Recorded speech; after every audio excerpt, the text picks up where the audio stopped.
I could have kept streaming every day during prime time with 100 viewers and not gained any followers.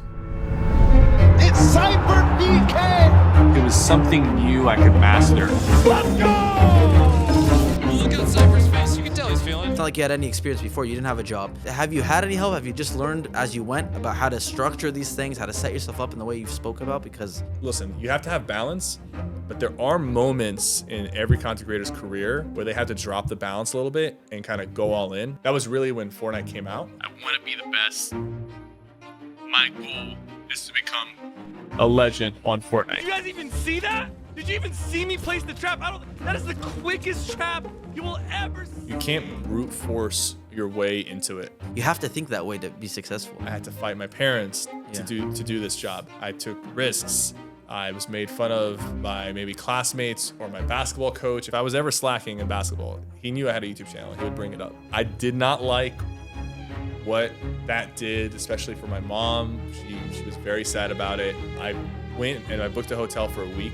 Nowadays, I guess with the success that there is available, what would you suggest to a kid that is in the shoes that you were in? If you are trying to become a content creator and you have to convince your parents, there's a few things that you have to do for your parents to even potentially be on board. I'm scrolling through Twitter and I randomly notice a trending hashtag and it's F_Sypher. I was thinking like, who's Sypher? Like, click on the hashtag, it's about me. I'm like, what is going on, right? You might need to make a movie or something out of this story, because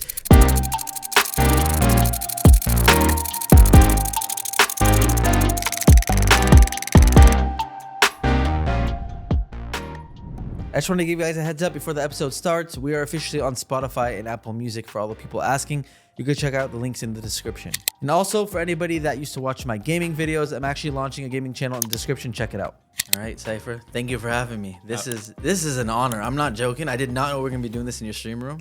So thank you. It's a pretty cool stream room. Thank you so much for coming. Yeah, of course, man. And we took over, but I promise you we'll put it all back. Put it all back together. You can leave some of the stuff here. I could use some of the stuff. All right, cool. Well, thank you for having me. I'm really excited to sit with you and talk. Spoke to you a few times on text and DMs, but I have to say this building is amazing, and I think we'll put some B-roll and stuff over. Dude, I came out, I saw your parking spot with your logo. I'm like, that's sick. I walk in, I was like, dude, this is awesome. So congratulations. Thank you. This is really, really cool, and I'm glad I came out for this. So thank you. So I like to start off this basically kind of asking about you as a person. Obviously, a lot of people follow your content. You know, you're streaming live almost every day, content everywhere. Every time I open my TikTok, my YouTube, you're there, right? But you know, I'm sure you talk on stream a little bit about yourself, but I want to talk about your background, where you come from, your childhood. You know, if your family was kind of well off or not. A lot of people have different stories, so if you don't mind. So I'm, a first generation American. My parents both came from Jordan over here, originally from Palestine. You know, they worked really hard. My dad, he graduated from University of Texas. My mom was a stay-at-home mom, and I have 3 younger brothers. So it was like we're all very similar in age. I'm the oldest, and we just grew up playing games, playing sports. I would say like we were, pretty like middle of the road kind of family in terms of income and just like our way of life. Parents really stressed, working hard, doing well in school, being disciplined, and me and my brothers eventually discovered, video games. It was a discovery because before that we were just playing in our backyard, like getting all muddy and wrestling and stuff. And then one day we're on my dad's computer. We had the one like family computer, and we're just going through different websites trying to find something to do. We were literally playing Minesweeper. Like we didn't even know what was out there. And we found some website. I think it was called Miniclip.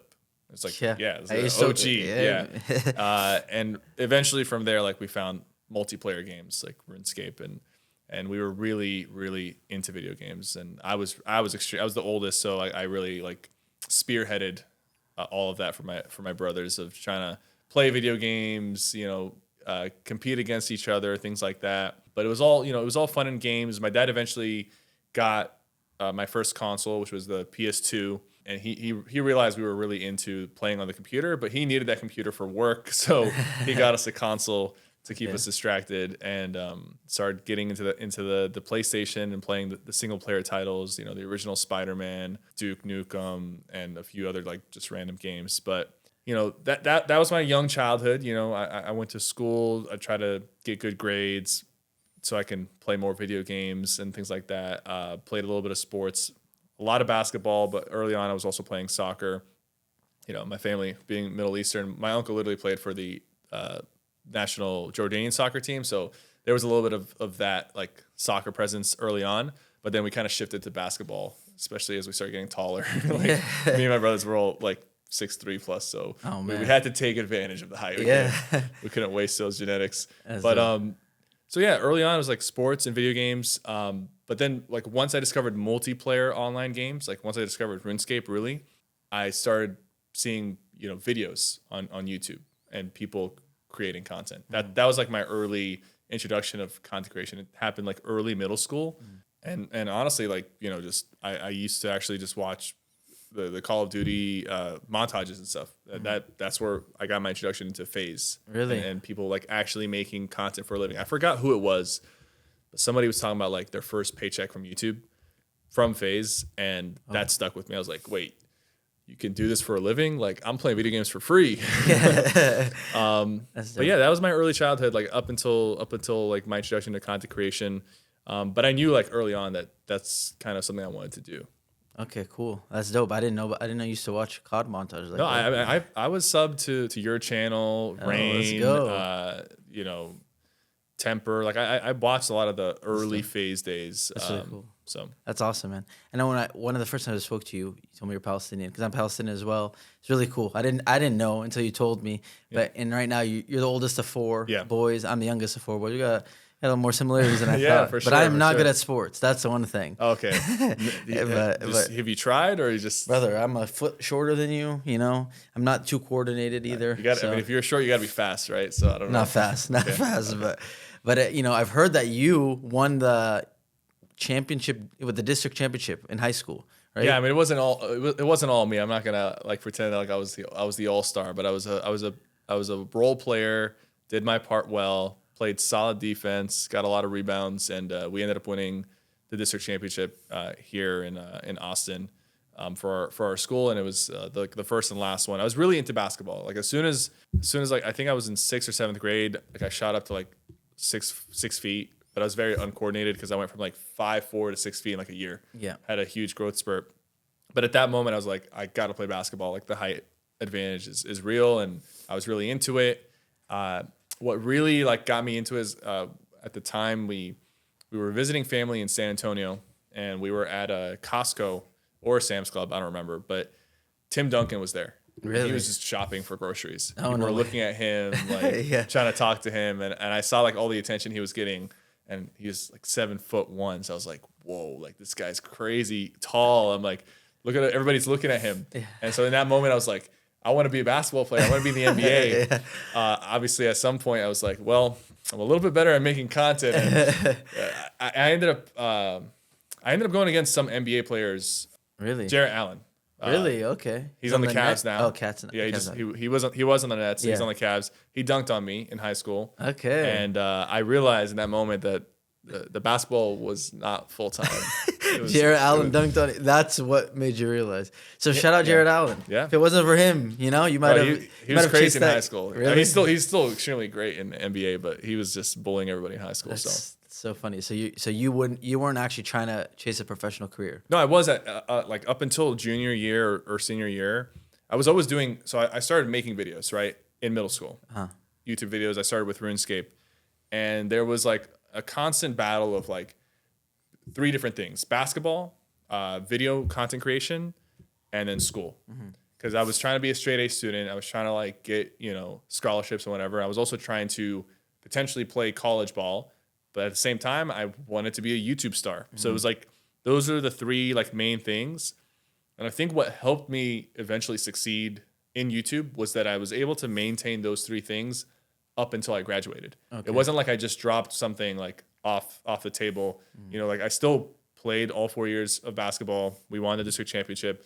I still did well in school. There was some hiccups like later on, you know, junior, senior year where I was struggling with my, direction in life or what I wanted to do, Yep. but still finished that out well. And then was able to continue the content creation process from middle school until the end of high school. And after high school, I went full time. So I think it's important that I was able to do all three because it kind of made me well-rounded in a bunch of different aspects. Yeah. I was able to pull from everything and then direct that energy and focus and experience into just full-time content creation. Yes, every experience you have, like when you look back in life, you realize how important certain parts of life were that you maybe didn't want to do at the time. You Yeah. didn't think it was important. That's dope. That's really cool. I had a kind of reverse situation. I was so into baseball. When I was younger, I was good at baseball. I was like an all-star in baseball. Then, got to high school, the field got bigger. I got cut from the high school team. Well, I didn't get cut. I didn't make the high school Yeah. team. And then like 2 months later, I joined FaZe. So Gotcha. shout out to that coach that didn't let me on the team. Everything happens for a reason. Yeah, exactly. But that's really cool. I mean, if you won a state championship, at least you got that. That must have been, because I look back at the baseball days. It's Not Little state League. championship, district championship. Oh, district. Okay. We weren't good enough for state. Okay. That's a whole other ball game. But we won the district championship, so we'll take that. So, I mean, if you were practicing so much and all that, I don't know if you had time, but did you have any jobs before you got into streaming? No, so streaming is my first ever job, first and hopefully last ever job. I didn't have time to work like part time in high school just because the basketball like part of the school process was endless. So we had morning practice, 7:30 to 8:30. Then we would go to the cafeteria and have breakfast. And then our first period every single day was basketball. So then from 9 to 10:30 it's basketball again. So at that moment we've already done 1 hour morning practice, an hour and a half in school practice, and then after school from 4 to 6 after school practice. Wow, so man. 2, 3, 4.5 hours Monday through Friday basketball. Like during the season, that was our practice. That's And then there crazy. was games, obviously. Like, so during the season, the after school practice wouldn't be after school. We would play at home or go on a road trip. So that was like my entire life. It's like basketball, still trying to maintain the school, and then coming home and like recording and editing videos on the weekend. So I didn't work.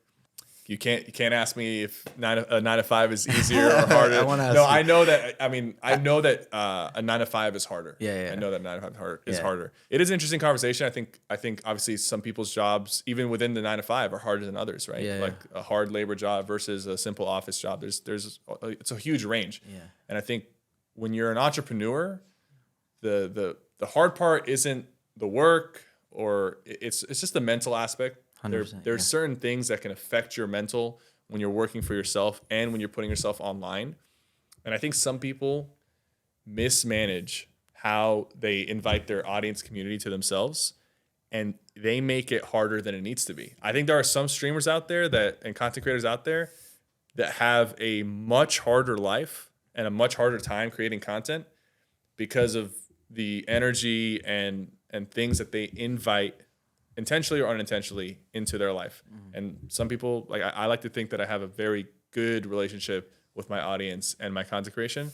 And for me, it's the best job in the world. Like I love it. I do a lot of work, but I love it. That's amazing. It's very important that you love it, right? And we'll get into, of course, at some point in this conversation, but the way that you've set yourself up, you kind of set yourself up for success. And of course, you're now like over a decade into the game. There's a lot that I don't want to skip over that we'll get to, but I have yet to see someone who has it set up like you. As another creator, right, I can notice the work that you've put in and the team that you built around you to ensure that you don't get burnt out and ensure that you can do it at the level you're doing it, which we'll talk about, but it's really impressive. But one thing, to your point about the 9 to 5, to your point about being an entrepreneur, what's stressful, one thing I'll always say, and I'm sure there are other jobs in the 9 to 5 range that also have this part of their job, this negative feature, right? But something that I realized as I was getting older, when I have friends that, have other jobs or whatever it is, you just never can turn off as a creator, as a YouTuber, as someone who runs your own business, period.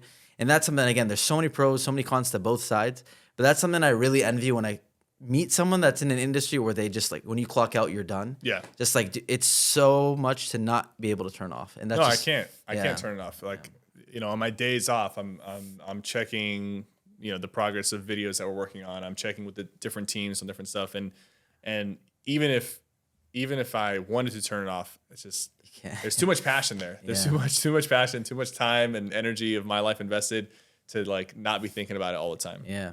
So I think it was interesting when you're talking about high school. I'm actually just genuinely curious. As an oldest son of a Palestinian or Middle Eastern family, doing even that much basketball, like I'm surprised. Like, did you not get pushback from your parents? You know, doing that much basketball every day, and then coming home and making gaming videos or whatever you're doing. I only got pushback on the gaming videos. Okay. My dad is big into sports. He really loved that I was on the basketball team. Actually, there was a time where we went on a Thanksgiving resort trip, and they had practice on Thanksgiving week, right? Like basketball practice. That basketball practice, like in Texas, they take sports very seriously. We had practice during the winter break and during Thanksgiving break, during spring break. There was no time to go on vacation. Like there was still practice. Like on Thanksgiving Day there wasn't, and like on Christmas Day there wasn't, but like there was practice all around it. Yeah. So there was a week once where my dad took me on a trip, me and my family, and I missed like 3 or 4 practices. And when I came back, like there was a lot of punishment ready for me, right? I had a certain amount of sprints I had to do. We had this thing called towel pushes. You take a towel and you get on all fours and you push the towel from one end of the court to the other end. And depending on how clean or dirty the court was, there was a lot of friction. So your legs are just burning the entire time. So I had like 500 of those, 100 suicides. Yeah. So it was all, he gave me the list of things. And I went to my locker getting ready for to start. But I was like, I want to quit. I want to quit the team. I didn't tell the coach yet. I was going to, but I knew to talk to my dad first. Yeah. So I called my dad. I'm like, I have all this punishment I have to do. Like, this is too much. Like, this is not fair. Yeah. Like, I was forced to go on this trip. You took me. Yeah. I'm quitting the team. My dad, most serious I've ever seen him. You will not quit the team. Do you understand me? Repeat after me. You will not quit the team. And I'm like, okay, I won't quit. And I went. I told the coach, all right, I'm ready to do my punishment. And you know what? At that time, I was a little annoyed that he didn't want me to quit, but I'm so happy I didn't, because that was a character defining moment. Like I pushed through the punishment. I trusted my dad on this, and I was able to kind of like finish out the 4 years. And like, we started with like 30 guys in our freshman class, and like only 4 of us made it through 4 years. Wow. Like people dropped off like flies. People either quit or got cut. Like it wasn't for everybody. But I think that like built a willpower and like mental strength and physical that like stuck with me even past that moment. That's amazing. Your dad probably noticed early how much good can come out of sports. Yeah. Because a lot of people just shut it out. They think things are a waste of time, but I'm sure he's like, those practices are.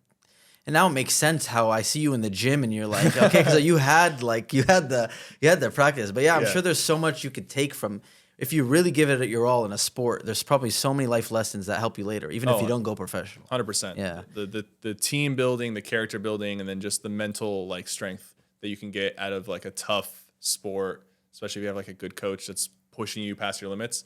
It will stick with you for the rest of your life. Yeah. Okay. So, moving forward, you said you were making videos at that time. If I did my math correct when I was doing some research, before Fortnite, you're already like 6 years into making content. Yeah. So everyone knows you now for Fortnite. You have, I'm sure, some viewers that were there before, but what I saw was RuneScape. I saw some other games I've never heard of. And you were even a pro in a game called For Honor. Yeah. So can you give like a little background of your whole history from that? So I started playing RuneScape in 2004. I started creating content for RuneScape in 2011. So 6 years of just playing just for fun. And then I started like following some of the early RuneScape YouTubers and started making content. I made my channel in 2011. It was supposed to be me and my 3 younger brothers. The name SypherPK, like Sypher is just like random. That doesn't mean anything. At least it didn't mean anything to me. PK means player killer. And that's what you do in RuneScape PvP. You don't go PvPing, you go player killing. Okay. So PKing. So that's where SypherPK kind of started. Created the channel and made content on RuneScape for 3 or 4 years. They eventually had like the RuneScape Evolution of Combat update, which like just killed the game for me and a lot of people. But then they brought back RuneScape Classic. So there was like a 10-month break where I wasn't uploading. And then they brought it RuneScape 2007, got me back into it. But I wasn't really like full-time at that moment. It was just, I think I managed to reach 10,000 subscribers on YouTube. and maybe a few thousand on Twitch through the streams that I did. And actually, my first ever stream was on YouTube before YouTube gaming was even a thing. Like I don't even know how I did. Really? But there was a streaming functionality that they had way back, and I had like 40 viewers. My first stream on YouTube. Oh. First stream on Twitch, I actually reached almost 700 viewers, and it was because me and my brothers were so cringe because we were young. Yeah. We were so cringe, and we were constantly bickering back and forth, arguing about who messed up what while we were doing the PvP. That people were tuning in to watch us like fight each other. Like we were almost about a fist fight every other stream. So that was like the early days. So my brothers like were not into content creation. They loved playing video games. They hated making content. And there eventually was a point where I was trying to drag them from RuneScape to Elder Scrolls Online, which came out in 2014. We did 1 or 2 videos together, like as brothers. But they were just like, at that moment, I was like, this game is just coming out. I can't keep dragging them. I was always dragging them to make videos. I can't keep dragging them. I have to just do the solo path. So they stopped making videos with me. And when Elder Scrolls Online like really came out, it was just like that was the start of my solo content creation. Okay. And I really went all in. This was like right after I graduated high school, and about a year of me doing that is when I went full time. I got Twitch partnered in 2015. So from 2014 to 2015, like 1 year fully committed.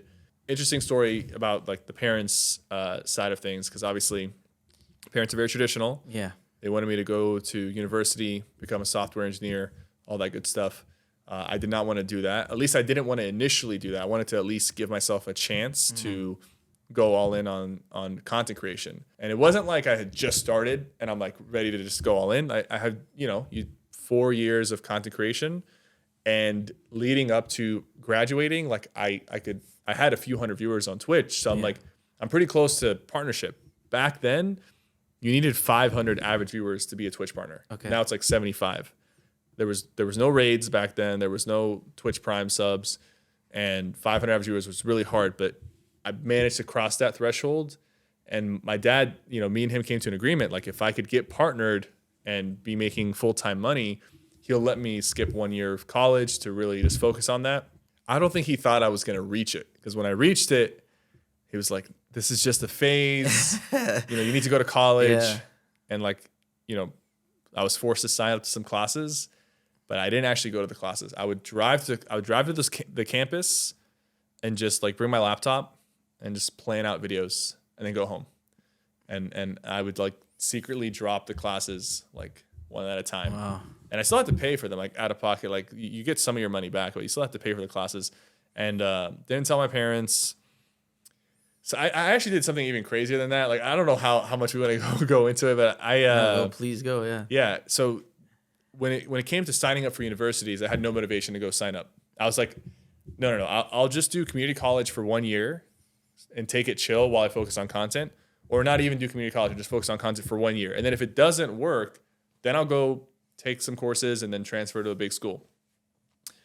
My parents wanted me to go to UT Austin. That's like the school that my brother graduated from.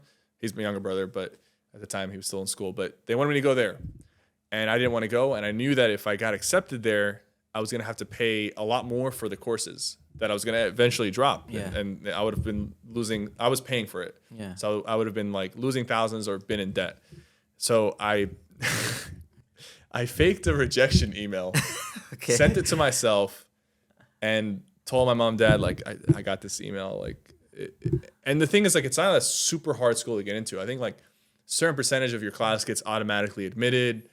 I might have already like been in that percentage anyways, but I still had to like show them that I didn't get in. Yeah. Cause like they were really pressing me. Yeah. And I kept telling them, oh, like I didn't get a message back from them. And they kept pressing me about it to the point where I was like, I just have to fake this rejection email. Wow. And like I faked it, showed them it. They were very disappointed, very, very upset with me. Yeah.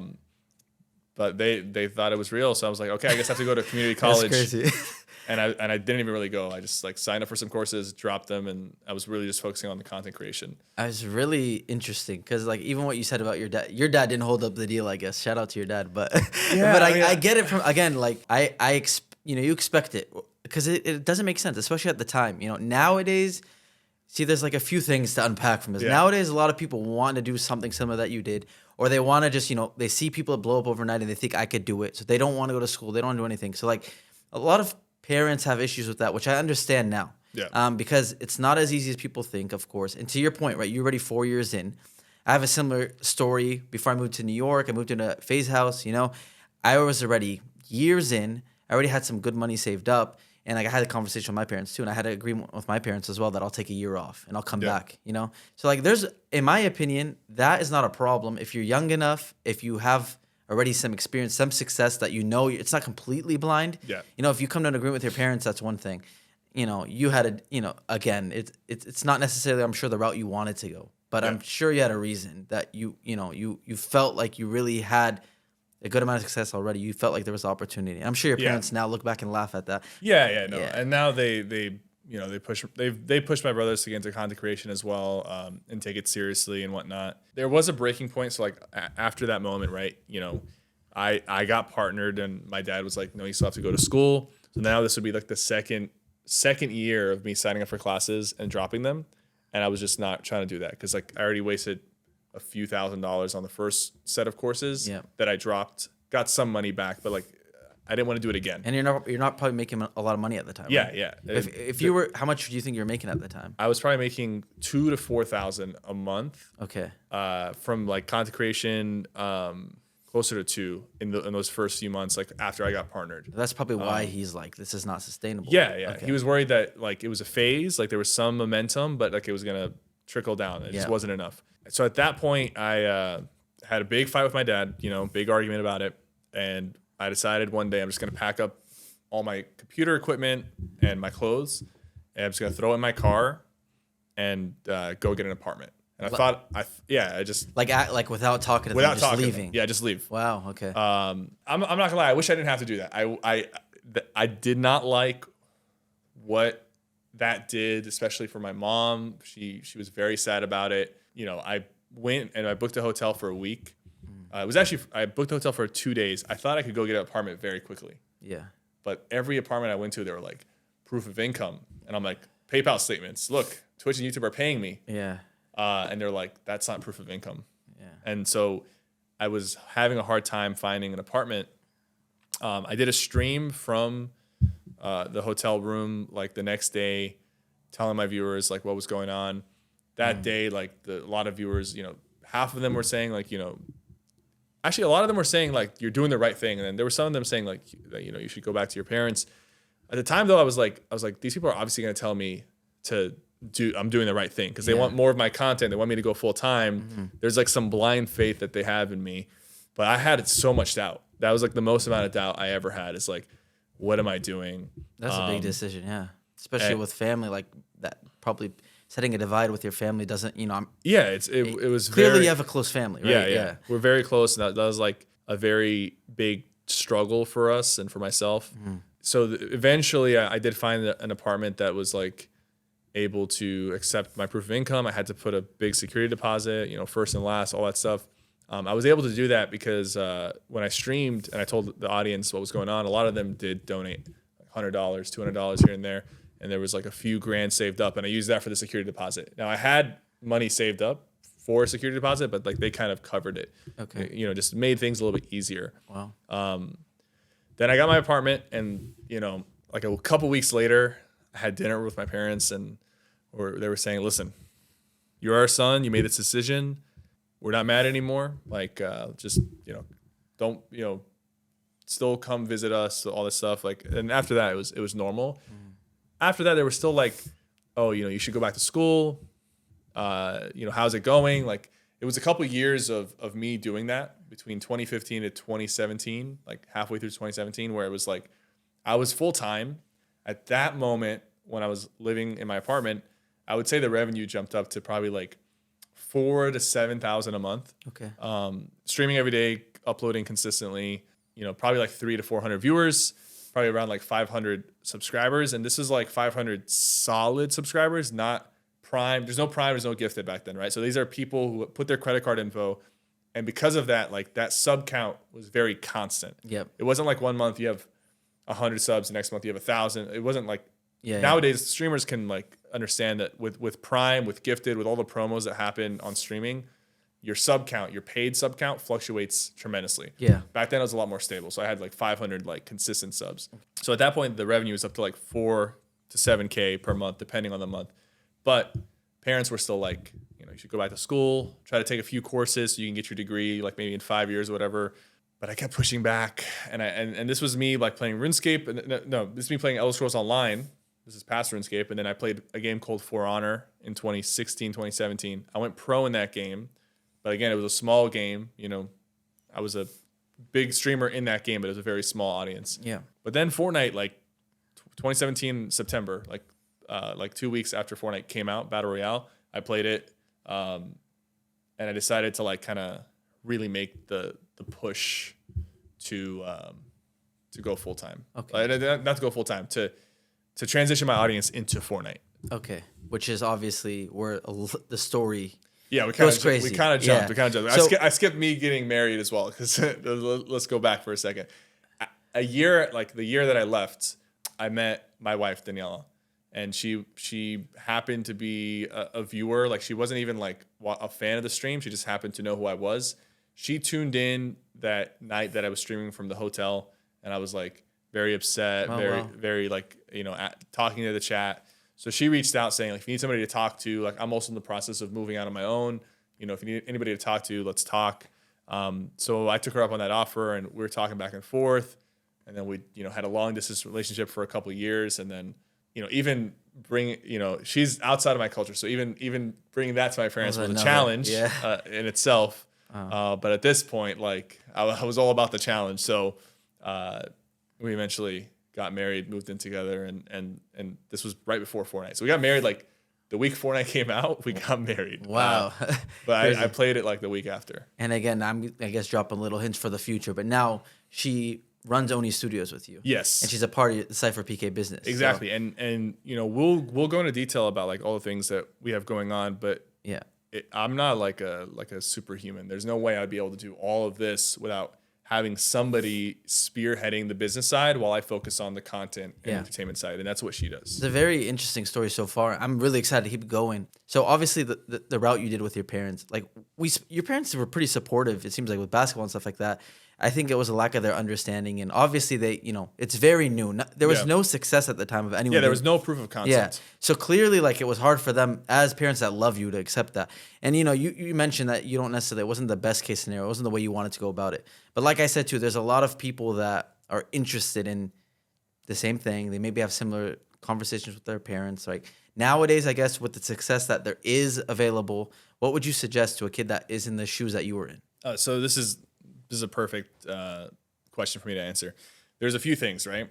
If you are trying to become a content creator and you have to convince your parents, there's a few things that you have to do for your parents to even potentially be on board. And even if you do all these things, they might still not be on board. But you know, once you're old enough to make the decision for yourself, like when I left my house, I was 18, so it wasn't like technically a kid, but I was still a kid, you know. But there's a few things. The first thing is that you can't show to your parents that this thing is so important that you're dropping every other aspect of your life. So when I was creating content, I was still pursuing basketball and I was still doing well in school. So they were okay. They could tolerate the whole content creation thing, even though they weren't the biggest fans of it and they felt like it was a waste of time. Mm-hmm. They were able to tolerate it early on because I was still doing well in school and basketball. Mm-hmm. So that's the other thing, is like you still need to preserve like your social life. You know, maybe if you're doing a sport and if you're in school, you need to preserve that while you're doing content. Because if you can't do all three, then one, you're not cut out to be a content creator anyways. Because it's like you kind of have to be, if you're an entrepreneur, if you're self-employed, you have to be ready to do a bunch of different things. Like you can't just do one thing. So if you can't do multiple things like school and content creation and maybe like a social life, then they're not gonna have any faith in you. The second part is you have to get it to a point where you are making a couple $1,000s a month from content creation to justify taking that leap of faith of like, maybe, okay, now it's time to drop school. Maybe now it's time to grind a little bit and drop a little bit of your social life, maybe affect your sleep a little bit. Because listen, you have to have balance, but there are moments in every content creator's career where they have to drop the balance a little bit and kind of go all in. For me, that was really when Fortnite came out. Okay. when I really like, I was going 12 to 14 hours a day on stream creating content. I gained like 50 pounds. You know, you guys remember how I used to look back in chapter 2, like 2019, 2018. That was a result of me really just going all in. And so I sacrificed the balance a little too much, but you have to keep that balance up until there's a moment where you're making a couple grand a month to make that leap of faith and maybe drop school or drop something else to really go all in. 100%. Very, very important. I think that's the context that people like to ignore. Like if they have this dream, they don't want to hear that part. Yeah. They don't want to take all the advice you give, but that part they want to shut off. But it's honestly the most important thing. It's the same thing with me. I remember when I moved to New York to move into the FaZe house, it's like I had a certain amount of money in my bank. So it's like I didn't even feel crazy to talk to my parents about it. And my parents couldn't deny at that point because it's like it was proven. It was proven that opportunity is worth 1 year of off, right? Yeah. So really, it's not even trying to be that guy, but for the younger people that want to do it, you can't get angry at your parents. You can't just be like, I don't have anything, no success, but I want to drop everything, want to drop out of school, want to do nothing but this and just grind. Because even you've mentioned it, but it may not even be the best way to get the start you're looking for. Like I think, and you've mentioned also like from school, from basketball, there's a lot of things that you won't realize that you'll take from all these things that you want to drop to do this that will help you succeed when you actually do hopefully get that shot to take it full time or whatever it is. There's a reason, that these routes exist, and like I'm not acting like it's perfect, but I think parents for the most part, not everyone has maybe the best relationship with their parents or has guidance, but like sometimes you may think your parents don't know what they're talking about, or but you have to weigh everything. You can't just be like, I know I can do it. I mean, hopefully that's great to have that faith and confidence, but you need to be smart about it. So Exactly. Thank you for that. It's really important. I just have a few questions before we move to Fortnite because obviously it's a big thing. But first off, about your RuneScape era, I heard something about you had like some gold selling business or something. Oh yeah. So you had some money coming in from that. Like you must have been a businessman from the beginning. So what was that? Oh, from the very beginning, like, this is a 14, 15-year-old trying to make money fast on RuneScape. And obviously in RuneScape, you have gold and people are willing to spend real life money on that gold, right? That's like, you're not supposed to. That's against the terms of service. Yeah. But I did. Okay. I didn't spend money on the gold. I was making gold in the game and I was selling it so I could literally buy like snacks and lunch money. And Is this when you were in your apartment? No. Oh, This okay. was as a high schooler, like middle school, high school. Okay. There was even a kid from my school that used to bring like $20 every other week. He'd give me the 20. I would go home and give him like, I don't know, probably like 5 million gold. Like each million was a couple dollars, something like that. There was an era where I was kind of like trying to make RuneScape money, turn it into real money, trying to do things like that. Like it definitely, like, RuneScape kind of taught me early level entrepreneurship and just trying to be like street smart when it comes to like dealing with people online in the internet. I got scammed one time on RuneScape as a kid, and I promised to never get scammed again. And the way they got me was impressive. I'll tell you real quick how they got me. Yeah. And this is something that anybody. There's so many phishing schemes, right, with RuneScape? Well, there's phishing stuff, but this was like a very like a social engineer scam that got me good. Okay. And anybody watching, even if you don't play RuneScape, I can explain this in a way that'll make sense. So I have an item that I saved up a lot of money for. It's a weapon, and it's worth about 5 million gold in the game. And some guy, I'm in the bank. This dude's not even talking to me. He's just saying, buying the item that I have for 6 million gold. So I'm like, okay, I just bought it for 5. I go sell it to him for 6. I'll make a little profit. I'll buy it again for 5. Now I have the item and 1 million gold extra. So I go and I trade the guy. He wasn't coming to me. He was just saying that he was buying that item for 5 million. Trade him, put the item up. He doesn't put 6 million gold up. He puts another random item that he's claiming is worth 6 million gold. Okay. And I'm like, I don't know that item at all. This is back when there was no price check. There was not a lot of information online. You couldn't just search up. You kind of had to know. And I didn't know. So I was like, seems suspicious. Not going to accept this trade. So I declined. On the other side of the bank that I was in, there's like a little area. On the other side, there was a guy buying his item. So he had a ring that he was trying to offer me Okay. for 7 million gold. Oh my god, you got straight. So I was like, wait, these guys are far away from each other. Like they don't even know that so I'm like, let me be the middleman. So I go to the first guy and I'm like, here's my weapon. He gives me the ring. And then I go to the second guy and I'm like, here's your ring. You like that he's trying to buy for 7 million. And then he's just like, I'm not interested anymore. And I'm like, wait. Oh man. Wait a minute. And then I did some research on how much the ring costs, and it was like 400,000. Oh my, dude, that's crazy because those like that's a scam that I feel like you'll run into. Like if you're abroad, if you're going to a different country, like people do stuff like that. And look, I was 13 at the time, maybe even 12. Like they got me, but they got a kid, right? Yeah. But that was a very important lesson on trusting people online and doing your research, and it stuck with me, and that kind of got me into the whole. That's like a classic scam, man. Yeah. That's like the stuff that happens like going around Europe. Like one guy's here, one guy's there, and they just set you up. Exactly. All right, so you mentioned when you moved into the apartment, the money, you're probably around the 2,000 to 4,000 range. When Fortnite started, you just got married, you just moved in. How much were you making around that time before you really went into Fortnite? Probably like four to five, 4 to 6. There was actually even like a moment before Fortnite came out where there was like a dip in the revenue. So like maybe 4 to 5, 4 to 6 down to maybe like 3 to 4. And my wife at the time was working, like she was doing some office job here in Austin.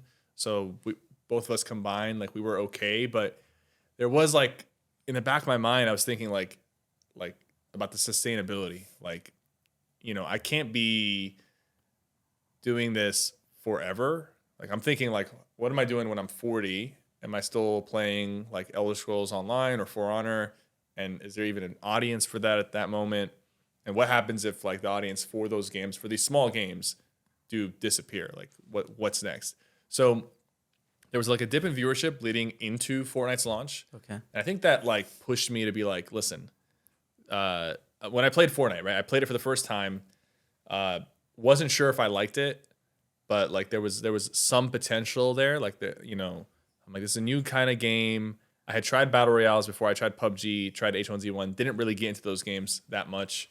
Not sure if I didn't get into them because I just wasn't good at them, or because I was worried about the viewership dropping. Because the viewership would always drop when I would try something different. Yeah. But with Fortnite, I was like, hey, this is a new game, new concept. They added this building mechanic into battle royale, so it's a different kind of battle royale. I hated getting shot in the open and not being able to survive, but this game kind of addresses that a little bit with building. So the past few months has been kind of like stale. I'm not really growing. The game I was playing For Honor just was kind of like dying out a little bit. I even went back to Elder Scrolls Online, so I was like regressing a little bit in my head. Okay. Went back to Elder Scrolls Online because there was more viewers there for me than For Honor. But still at that moment, I was like, am I going to be stuck playing this game forever? Like, no. Fortnite's out. It's early. Early adopters come in all the time and like they can really lead where a game is going and who the faces of the game are. Let me try my hand at Fortnite. So there was a moment where I decided I was doing Fortnite and Elder Scrolls Online at the same time. I just dropped Elder Scrolls Online and I started streaming at 6 a.m. every day. So I'd get up at like 5:30. I'd be live by 6 a.m. Why 6 a.m.? Because I wasn't going anywhere playing Fortnite casually and I wasn't getting any new viewers. It was just like I would have Elder Scrolls viewers. I'd go from 400, swap to Fortnite, and by the time I'm like an hour into Fortnite, it would drop to 100, right? So I'm like, and then nobody new is coming in because I'm streaming prime time. Ninja's live with like 50K viewers. Myth has a few thousand. There's a lot of, CDN the third. All those guys are live when I'm streaming the game, and my stream is way down the list. You have to go several pages to get to my stream. Nobody new is coming in. I remember clear as day, there was a full month where I streamed almost every day, and it was like, Elder Scrolls and Fortnite or whatever, and I think I had gained like 30 new followers. Wow. And that's almost zero growth, especially at the time of where my channel was at. Early on, that's obviously, any new follower is fantastic. But I'm like, no, I got to do something different. So it was actually one of my brothers who suggested to start streaming early in the morning. So I took his advice. My brothers wanted to see me win. They were doing school and normal stuff, but they wanted to see me win and succeed. So they were always like thinking about like what they could That's do to help in that way. So he suggested I stream early. So it's 6 a.m. I still managed to get maybe 80 or 100 viewers. But at that moment, I'm no longer several pages down. I'm just at the bottom of the first page. Okay. So there's people with thousands of viewers, but if you go to the very bottom of the first page, I'm there with 100. And that made a big difference because that first month of me doing that, which was December 2017, I had gained a few thousand new followers that were all Fortnite followers. Okay. So at least now there's growth, and I'm like, okay, I can build off of this. Leading into January, I'm thinking, what do I do more to get my name out there? Because now it's like 150 viewers, maybe 200 viewers, and in Fortnite there was always these viral clips. Ninja had a viral clip where he trapped the last player with some zaps. There was also like some impulse plays and cool snipes and like the rocket riding. There was these viral clips that people were kind of blowing up off of or getting more attention to their stream because of those clips and moments. And you remember those videos like top Fortnite moments of the week, things like that. Those were popping. Like those were hundreds of thousands, millions of people were tuning in and watching that. So I was like thinking like, what do I do? What's the next move? Fortnite added a new item. They added a launch pad. But before that, they added like the impulse and a few other things, and people created like some crazy moments. But I'm like, this launch pad, you can't kill anybody with it. Like it's just used for mobility. So how do I create a viral moment with this new item? And I'm literally thinking about this in the shower. I'm thinking about this 24/7. Yeah. And I'm like, what do I do? What do I do? My initial thought was, you launch them, and then like they hit their head on a floor piece, and then they end up falling to their death. And I go in game and I test it. I'm like, oh, there's no fall damage. Even if you hit your head on the top of the floor, it cancels the redeploy, but they don't die. I'm like, there's got to be something else. So I'm like, what if they jump and they get sent into like a box with traps? I'm like, but they could potentially avoid it. And I'm like, wait, what if you put the launch pad and you put the traps in a tower at the top where they don't see it? So when they hit the launch, they end up forcefully like being launched up into the spikes. So I did that. I envisioned it, thought about it, got on stream, pulled it off once, pulled it off again as a solo. And without me even posting those clips, people posted them on Facebook. It ended up in clip compilations, and fortunately for me, a lot of people who were posting them, like they did give credit on those clips. Wow. And the very next day, I went from like a couple hundred viewers to like 500-600. I'm like, all these people are tuning in. They're like, do the trap kill. God. Wow. I did not know I didn't know that was from you. So the trap tower, Wow. like I created it. Like there's no clips.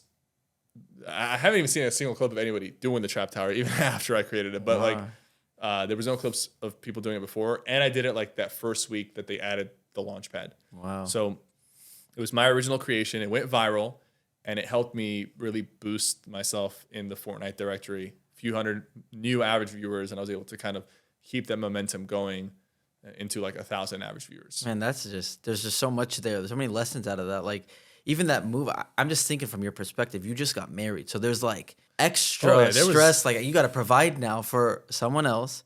You're in your own place. You just said that your audience already dipped. Like that's such an uncomfortable push. Yeah. And I just think it's like that.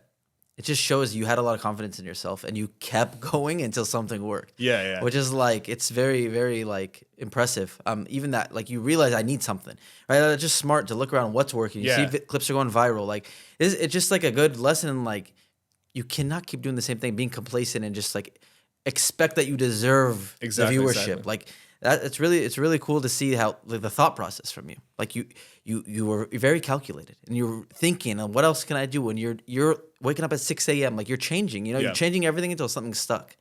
It's really, really like that's a very, I don't even know if you realize how many gems you just dropped in that. I mean, I think what people need to really take from that, just like you said, is that you can't brute force your way into it, because I could have kept streaming every day during prime time with 100 viewers and not gained any followers. Yeah. Like it would have been 6 months, a year.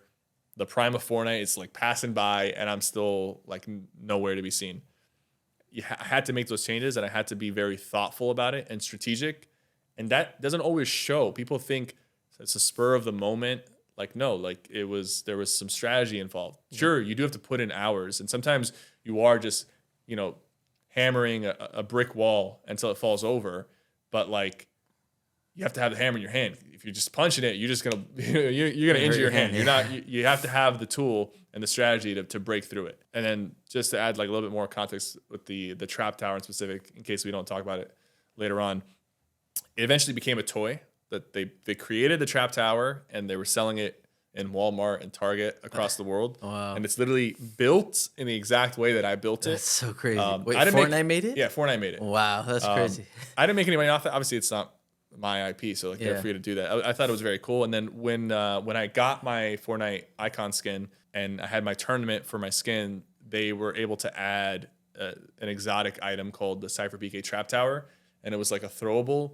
You throw it at somebody, and then like the trap tower would just spawn on them, so it would just send them flying up. That is so dope. That's such a cool story, man. That is like, to look back now and like that struggle you went through, like you would never imagine something like that. You'd have not only your own skin, but they'd make that into an item. And again, like I was gonna ask you, but then you answered the question about like when it was Fortnite already popping at the time. You said Ninja had 50K viewers. Yeah, right? yeah, these guys were already up there, and I felt like pressure. Like, man, like I need to establish myself. I need to do something. But also like that, like going against that is very intimidating. Like when you already see, like for you to start streaming Fortnite, I mean, a lot of people like, there's no way. There's already the ninjas and already the myths. Yeah. But like, look, I just think it's so inspiring. This guy has his own skin now. They made the trap tower, and you play with a ninja like every day. You know, like you guys are like such good friends now. It's crazy. It's very inspiring, man. It's an amazing story. Their hard work is like coming through this building. Again, as another YouTuber, right? I already can tell. When I see you, I'm like, I can tell the amount of work this guy puts in. Again, some people look at things like it's so simple. Oh, he just plays Fortnite all day. Yeah. There may be people that look at you like that and think what you're doing is nothing. For someone like myself, you get inspired from other creators like Sypher when you're like, dude, the amount of output that you're doing is like insane. And we're going to get straight to that.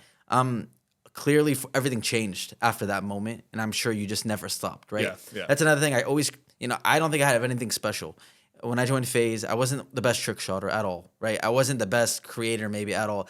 The one difference that I give myself out of the rest of the people in the history of FaZe, up until I became like a leader, was I just never stopped. Everybody else left. I feel the same exact way. Yeah. I feel the same exact way with Fortnite. Like I didn't have, if you look at my charts and my stats on viewership, YouTube, everything, there wasn't like obviously past Fortnite, it went up like crazy. But even if you zoom in and really dial in and you see like, some of the other people who blew up, it was like they went from here to up here really, really fast. And they either maintained it and then slowly it went down, or they crashed out and it was too much and they just quit. But for me, it was just like a slow rise. And it's just like being so consistent and not leaving the game is what like allowed me to get to the front of the line, I guess. Yeah, no, it's really, consistency is key. Like that's a phrase for a reason. I know it's generic and you always hear it, but dude, like I know if I ever, like I would have definitely, if I stopped at some point, I would have never went as far as I did with FaZe. And I mean, I think you definitely have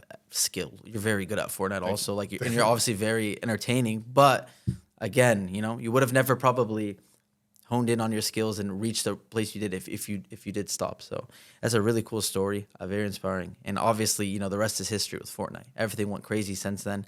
And you've just, we'll get to it a little bit. Even in the hard eras of Fortnite, you still kept going, which I want to get to later. But I guess today, right, again, as a creator, looking at another creator, I see you have, look on the wall behind me. I don't even know how many channels. These are all, mil plaques and 100K plaques, but you have like at least 3 YouTube channels. Yeah. Right? And you're 3 that I consistently upload on now. So 3 consistent YouTube channels. You're streaming every day. You have TikTok. I see you making short form content too. Yeah. It's not just clipped. Like you're recording short form content. So can you break down all the content you do? So I used to stream every day. Now it's about like 5 times a week. But I pretty much make content almost every day. Maybe 1 day a week. I try to take off. It's a little bit harder just to mentally shut off, but I try. So we have short form content. We'll start at the basics. We have short form content that goes up on YouTube Shorts and TikTok. A mistake a lot of people do is they think that they're just gonna have these highlight moments from their stream that they post and it goes viral. And sometimes something will happen on your stream that is worth posting and sharing, and it will get a lot of views and attention. But at that point, you're leaving it up to chance. You have to intentionally go out of your way to do crazy things. But I make a lot of intentional short form content. Like I'm covering a piece of content that Fortnite added. I'm covering interesting information about the game or whatever. So it's like you said, it's very intentional. It's very structured, and like almost every short we upload on YouTube like pops off. So we upload like 7 shorts a week, every day 1 short, because we can manage it, and it's easy to. It's not easy to edit, but it's faster to edit a smaller piece of content.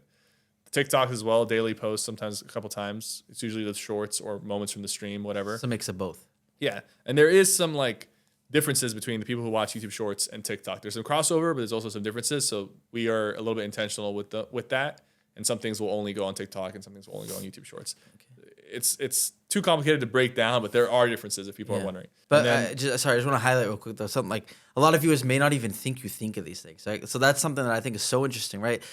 You're very intentional with everything. Yeah. You don't just throw stuff at the wall. Like, I mean, you do. We have to test things out, but like people won't even realize that, like that you even think that way. That's how you like for someone to reach the success that Sypher's at.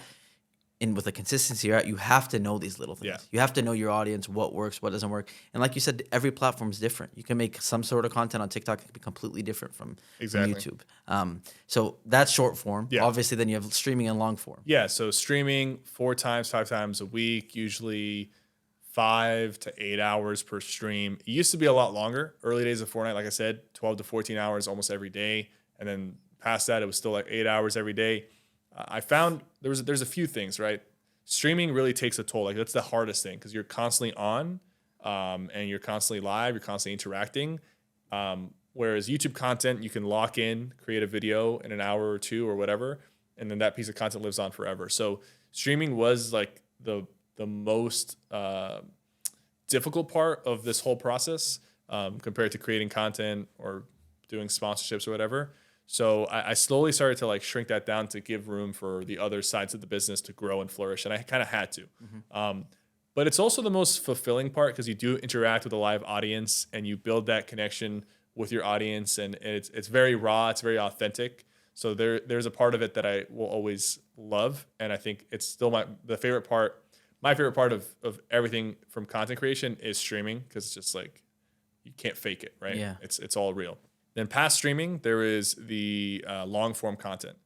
So for a while in the early days of Fortnite, I would just upload, like after I made it, like the early Fortnite long form videos was like how to win. Everybody wanted to win. They wanted to get the victory royale. They wanted to get the Fortnite umbrella for winning that season. So I would always do like how to win in that season. And that's what really blew up my YouTube channel. After that, I had the audience and I could just upload great gameplay, great squads with the boys, Tim, Courage, Ninja, all those guys. But eventually, the audience got tired of that. And some people adapted and some people didn't. And we had to adapt because we saw the viewership just trickling down. Like you can't just upload squads with the boys and call it a day anymore. Yeah. You used to be able to and still get a lot of views, but now you can't. Like Ninja got 20 million subscribers doing that. Yeah. He just uploaded just great gameplay Yeah. content and everybody was just ready to watch just pure gameplay. Yeah. That's just how big Fortnite was and how everyone was not used to watching a great player play. So you can just upload your gameplay. Eventually there was a lot of great players to watch and you had to create captivating content. And some people did, some people didn't. Some people intentionally just were like, oh, I'm checked out. It's whatever. But me and my team, we really started focusing and experimenting. And the most amount of experimenting and locked in we was during Chapter 2 when everybody left. Some people went to Valorant. Some people went to Warzone. And there was not a lot of updates or great content in the early season of Chapter 2. It was like some of the longest seasons ever because of delays and COVID and all that stuff. So there were like 120 plus days of like very little content. So we had to get creative and start making content that we felt like people really liked. And we experimented. And that whole chapter defined me as like the guy for Fortnite content because, I don't blame people for leaving. Like, there was other games to play. It's not like Fortnite was the only game, but I was able to stick through it and still grow in a time of like drought for the game. So that kind of solidified me moving forward to the other chapters. Yeah, I was telling you off camera, right, how there was a period of time before I started making this type of content that I was like, maybe I'll do Fortnite because I see what you're doing. Again, I'm super impressive. It feels clean. It's good. It's something that you can do. But like when I tried to do it, I realized there's just no way because I took so many years off. like you just first off, you like you said, you're saying you also have to love something that you're Yeah. doing. And quickly I realized Fortnite wasn't what I absolutely loved. I used to make videos on it, but like that gap, those years you stuck out are very important. Like Yeah. you that's why you can sit, you can talk about anything. We just did a TikTok. You're going through all the seasons. I'm like, how do you know all the seasons? Because exactly, you never exactly. stop. Like the time you put in, right? It's unbelievable. And another again, just another example of consistency. You keep referencing your team, and obviously we're sitting here in your office. Like I just mentioned, it's a huge studio, Oni Studios, right? Let's just pretend people don't know. You know, I know a little bit about it, but can you explain what it is? Like, what is this team you're talking about? Yeah. Like I said, I can tell there's no way one human could do what you're doing. Exactly. And even like, planning ideas and stuff like that. Can you give us a breakdown of, first off, what Oni Studios is? Yeah. And how they help in your content? Yeah, for sure. So basically, when I started blowing up in Fortnite, my wife quit her job. She realized there was a big opportunity for me, and she realized that I was too busy just streaming every day. So she was the first editor. So she started editing the videos. Before she quit her job, she would come home at 5 p.m., 6 p.m., and I would tell her, okay, 1 hour into the stream, I did a educational video about how to win. 2 hours into the stream, I dropped a 20 bomb, and then like I would just write down like the timestamp. She would go download the VOD, put it in like Adobe Premiere, very basic intro, outro, cut, and she would post it. So she was the first editor for the channel. But she realized that editing is not her passion. Yeah. And we were on the lookout for an editor. So like our first person that we got was my editor, Jack. So he was our first editor. That was a lucky first editor to find. Jack is a beast. He is incredible at what he does. Yeah. The best, honestly. Like I'm gonna be honest. The best at what he does. He's amazing. So at the time, he was just a fan of the stream. He submitted a montage of all my best sniper kills on Fortnite, and I'm like, okay, he knows how to edit. It's good. Let's bring him on to like make montages weekly, highlights or whatever, and eventually transition to be like just like every video he edits. But at that point, it was still me coming up with the ideas, him editing, and that's all he did. But so that was like the beginning of like the small teams. Like my wife is trying to bring more people in to help me and help me capitalize off of what was going on with Fortnite. So then eventually she brings in an agent. We bring in, social media. We bring in someone for marketing, someone to manage the Discord, and like the pieces start falling in as I'm blowing up, and we get to a team of about like maybe 10, 12 people. But the more we added, the easier and better our output became because she was doing a fantastic job managing these people and putting them in the right place. It was very hands-on for her. So it was a very stressful time for her and for myself because I'm streaming all the time, barely have time to spend time with her, and she's managing all these people. So that was like the grind time. That was the time to really drop the balance, right? Yeah. And go all in. Yeah. Eventually the team reached like, 40, 50, 60 people. And we had our animation team, which was very expensive to animate. We eventually stopped doing animation, but at our biggest, we were maybe like 60 or 70 people. Wow. I think right now we're in the 30s, and like half of them is just editors and YouTube production. Wow. So For your channel. yeah, for my different channels. So like we have a short form. We have Jack is now the creative director, so he's in charge of all YouTube and video content. But we have producers for my second channel, which is just more casual content. We have a producer for my reaction channel, and then we have a producer for short form content. And then Jack still like kind of produces and leads the charge on my main channel, the SypherPK channel. So he's in charge. There's producers underneath him, and then there's editors underneath the producers. So that's kind of like the pyramid of the structure that we have going on. And then I just show up. I do give input on the video ideas, but we've gotten to a point now where my team knows what I like to record. And there's not a lot of times where I'm like, oh, this video idea sucks, or I'm just not feeling it. But there are some times, and it's good to have like some pushback because I don't want to be doing something I don't want to do. So they come up with the concepts for a lot. They come up with concepts. They come up with ideas. They will think about like who to bring on for collaborations.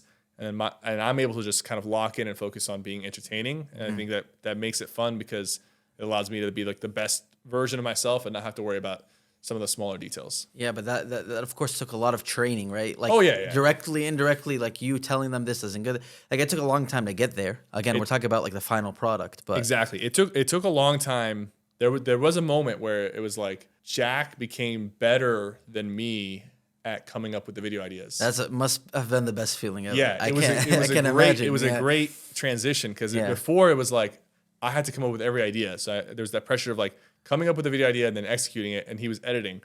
And he would come up with ideas, and sometimes they were good, sometimes they weren't. And even sometimes I would come up with bad ideas. But he got to a point where he was really dedicated to the craft. Yeah. His ideas were just always better. And he sees the vision, and I execute the vision. So we make a really good team. And of course, it's like it took years to get him to that point, and then it took him years to get all the producers to a point where we feel comfortable. And there's trial and error. Some people fit, some people don't. But like we're at a point right now where everything is very smooth, but it was very rocky on the way here. Yeah. Again, another really, really cool thing, a lesson, I think, for people that like are hungry. Like Jack was a fan in the streams, and he proved like he came with here. Look at this video. He said, I think there's a lot of people, way more people than people may imagine, that found these big roles, scaled their way up by literally just reaching out. I mean, I'll speak for myself. Like I think I see a lot more messages, than people think when people are tweeting at me, tagging me and stuff. And every creator is the same. And even through emails and stuff like that, there's a lot of people that are hired at FaZe Clan, like that work on with the big streamers and stuff that got picked up the same way from being active in Twitter communities or Twitch chat. Like you really do notice these people. So and showing what they can do, not just saying it. Like it's not just like give me in. a lot of people like give me the opportunity. I promise I could do it. Like there's thousands of people that may be saying the same thing, but showing a product, like showing your skill, you know. It's really cool, man. That's a really cool story from that Jack. Now I saw he also announced recently on Twitter that he's like an owner of Oni Studios. Yeah. We felt like it was important for him to feel just as invested. He was always very invested, but we gave him equity into the business, and that's just something like we feel like that's the right thing to do when someone's that committed to your vision and to your brand. Like they got to be involved. It's amazing. It's a really cool story. So we spoke a little off camera again, as well as like I was asking you about your schedule, and I'm just so curious. So it's interesting to me because you do so much, and you even mentioned in this, I think you have like 4 days a week you stream. Some days you have maybe one day off. Maybe you're filming other days. Can you give a day in the life on a streaming day and a day in the life on a filming day? Yeah. So on a streaming day, I'm getting up like 8:30, 8:45 a.m. Like at the latest 9 a.m. because I'll usually have 2, sometimes 3 short meetings in the morning between 9 to like 11 a.m. Team meetings, just like, with the YouTube team, meetings with my Fortnite creative team that makes Fortnite maps, and then sometimes just meetings with my agent to discuss sponsorships or like things like that. So 2 to 3 meetings on almost every morning on a stream day to start my day off, and then I'll have my breakfast. I'll be checking up on some things, but by 11 a.m. noon, I try to be live because I'm gonna stream from like let's say noon to 5 or 6 p.m.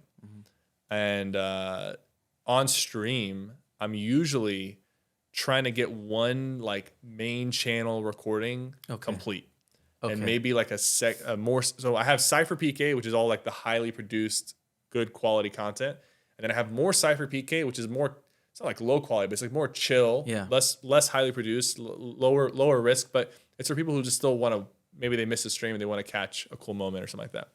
So I'll do like 1 and 1. I'll try to do 1 and 1. One main. And you're actually recording something. It's not just recording. a VOD. Yeah, and I'm recording while I'm live, and it's very intentional. Yep.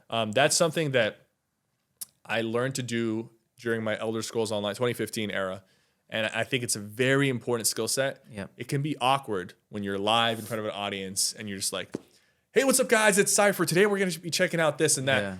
And maybe you mess up. You got to do it again, and you're live. Like sometimes people are like cringe. Like, and I'm just like, bro, this is the process. I'm being transparent with you guys, and I'm showing you guys me creating the content live. But that allows me to be live and create content at the same time, so I'm able to make more use of my time. I think, just sorry to cut you off, but there's so many streamers that their YouTube channel is just a VOD run of their Twitch, and like you said, it works for some people. They would decide that's something they want to do. That's fine. But there's a cap. But there is a cap, 100%, and there's very few streamers that do both. Yep. So I always, as a YouTuber, right, I always wondered how streamers can do both, and it's very interesting to do it in the stream. One, I think it's really cool. Your audience probably like, some of them probably love that, and they're like, I was there, they're watching the video. I got to watch it early. And it's really, if you can, I think, get your audience used to that, that is the best case scenario Yeah, for sure. it takes some getting used to for yourself and for your audience, but I think overall the net positive is just like just get past the cringe comments. Yeah. Like it's Okay. So whatever. so you get kind of two birds, one stone. Yeah. On some streaming days, you're able to get a main video done. Yeah. too. Okay. Yeah. So then you end at what time did you say? Sorry? Like 6 p.m. I'm usually done. And at that point, like I really just want to go to the gym, work out, come home, have dinner, and spend like the remaining of the day with my wife. You know, Okay. we'll watch a movie, watch a show, just hang out, maybe go out. That's my typical streaming day. So you gym every day too. I try to go to the gym 4 or 5 times a week as well. It's impressive. Okay. I mean, I try. I had a. We can talk about it later, but I had a huge gym transformation. Yeah. Of course, we'll talk about it. Yeah. Okay. So that's a YouTube day. Yeah, it's a Okay. streaming day. I mean, sorry, that's a streaming day. Yeah. So what's a YouTube day if you're already filming in the streaming days too? Yeah, so a YouTube day, because on a YouTube day or a recording day, it's usually 1, maybe 2 days a week, but we try to do it all in one. I will record 7 shorts on that day. So all 7 for the week, record on one day. And I'll have the script, I'll have the content ready, available to me. The team will come up with it. I might make some small tweaks on the spot, but it's nothing major.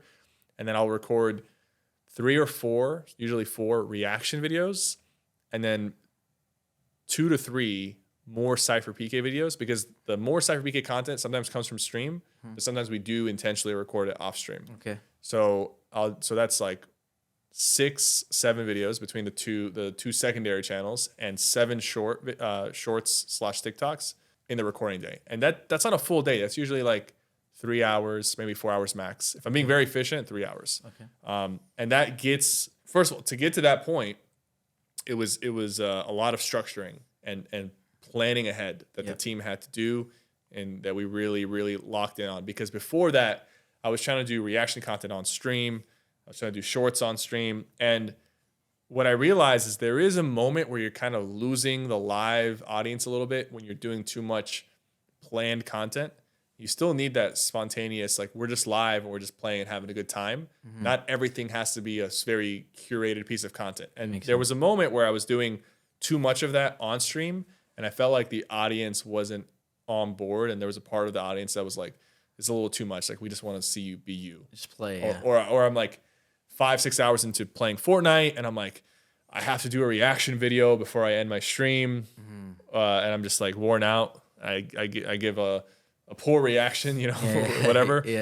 So we structured all that out of the stream content, and we have a dedicated like daily or weekly day where we just knock it all out in one session. Okay. So it's that has helped a lot, because now I can still be like a streamer and still do the double dipping where I'm creating content, but not have it overtake the stream. Amazing. Time management, man, is just so important. Yeah. Like there's a lot of people feel like they don't have time to do X, Y, and Z, but really, if you're very just intentional and efficient with your time, like you said, look how much you can get done, man. Obviously, you need help, right? If you want to succeed at this level, you need people around you that you can trust more than anything, and that show up.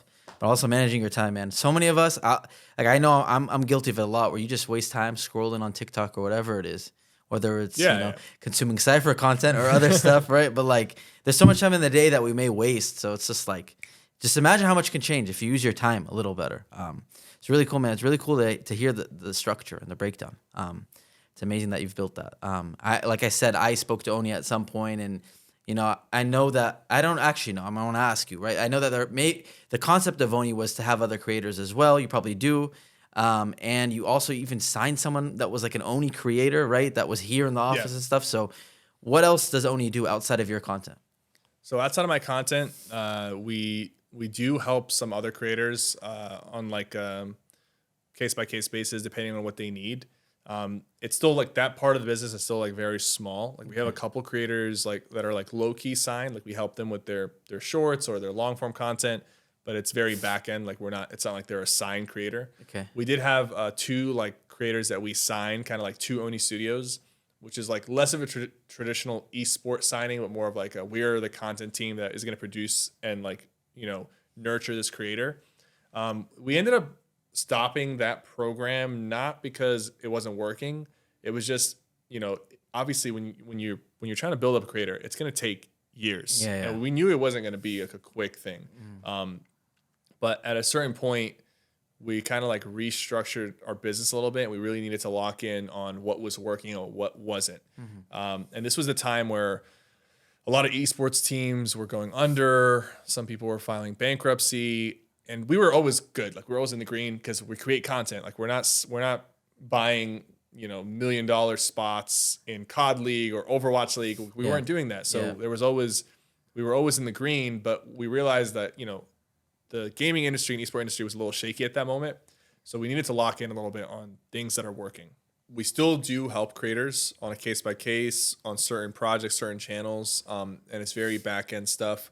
But now Oni Studios basically is the company that manages the SypherPK production, like all my content, my sponsorships, but also the Fortnite creative side of things, and then the merchandise with Metal Umbrella, which I see you're rocking. So I appreciate that. Thank you. Of course, yeah, it's really good quality. Thank you. By the way.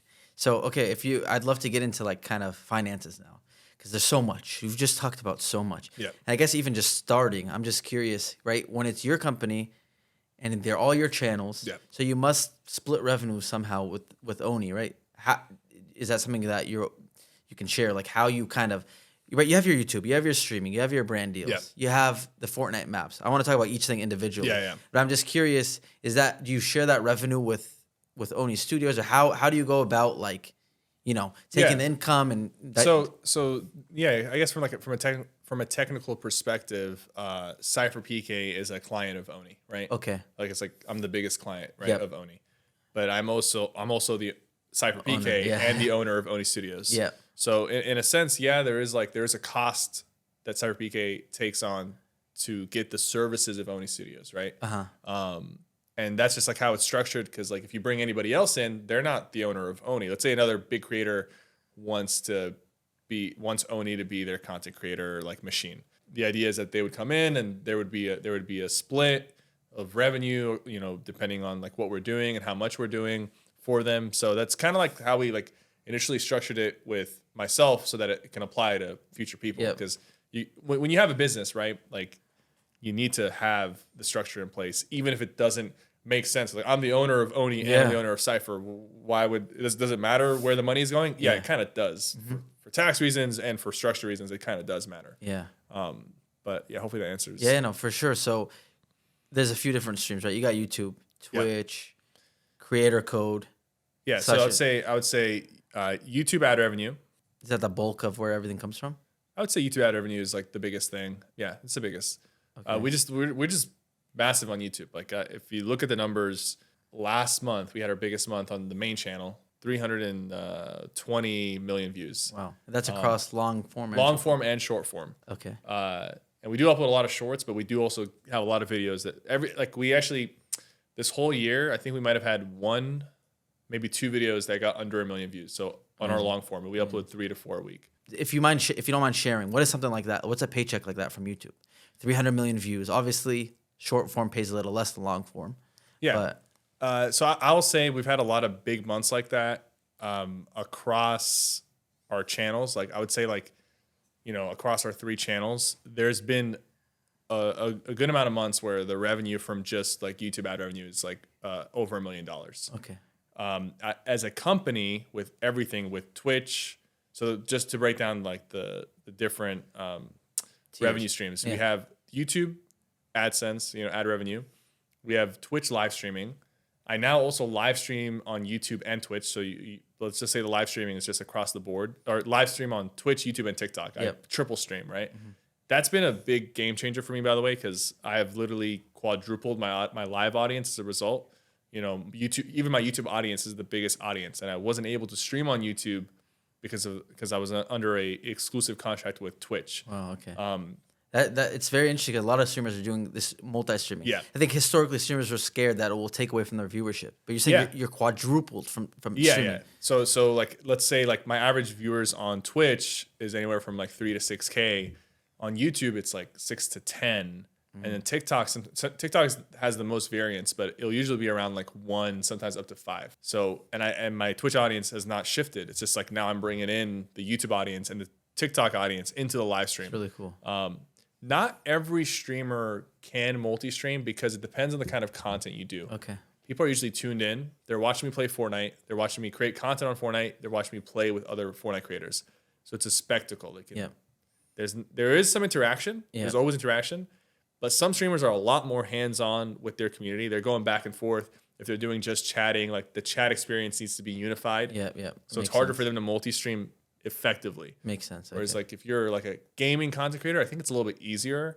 And depending on the type of relationship you have with your audience, like for me, it was seamless. I just plugged in YouTube and TikTok, and now all of a sudden, instead of having like 3 to 5K viewers, I now have like 15 to 20K combined viewers. Like it's just amazing. like overnight. Basically, that's what happened.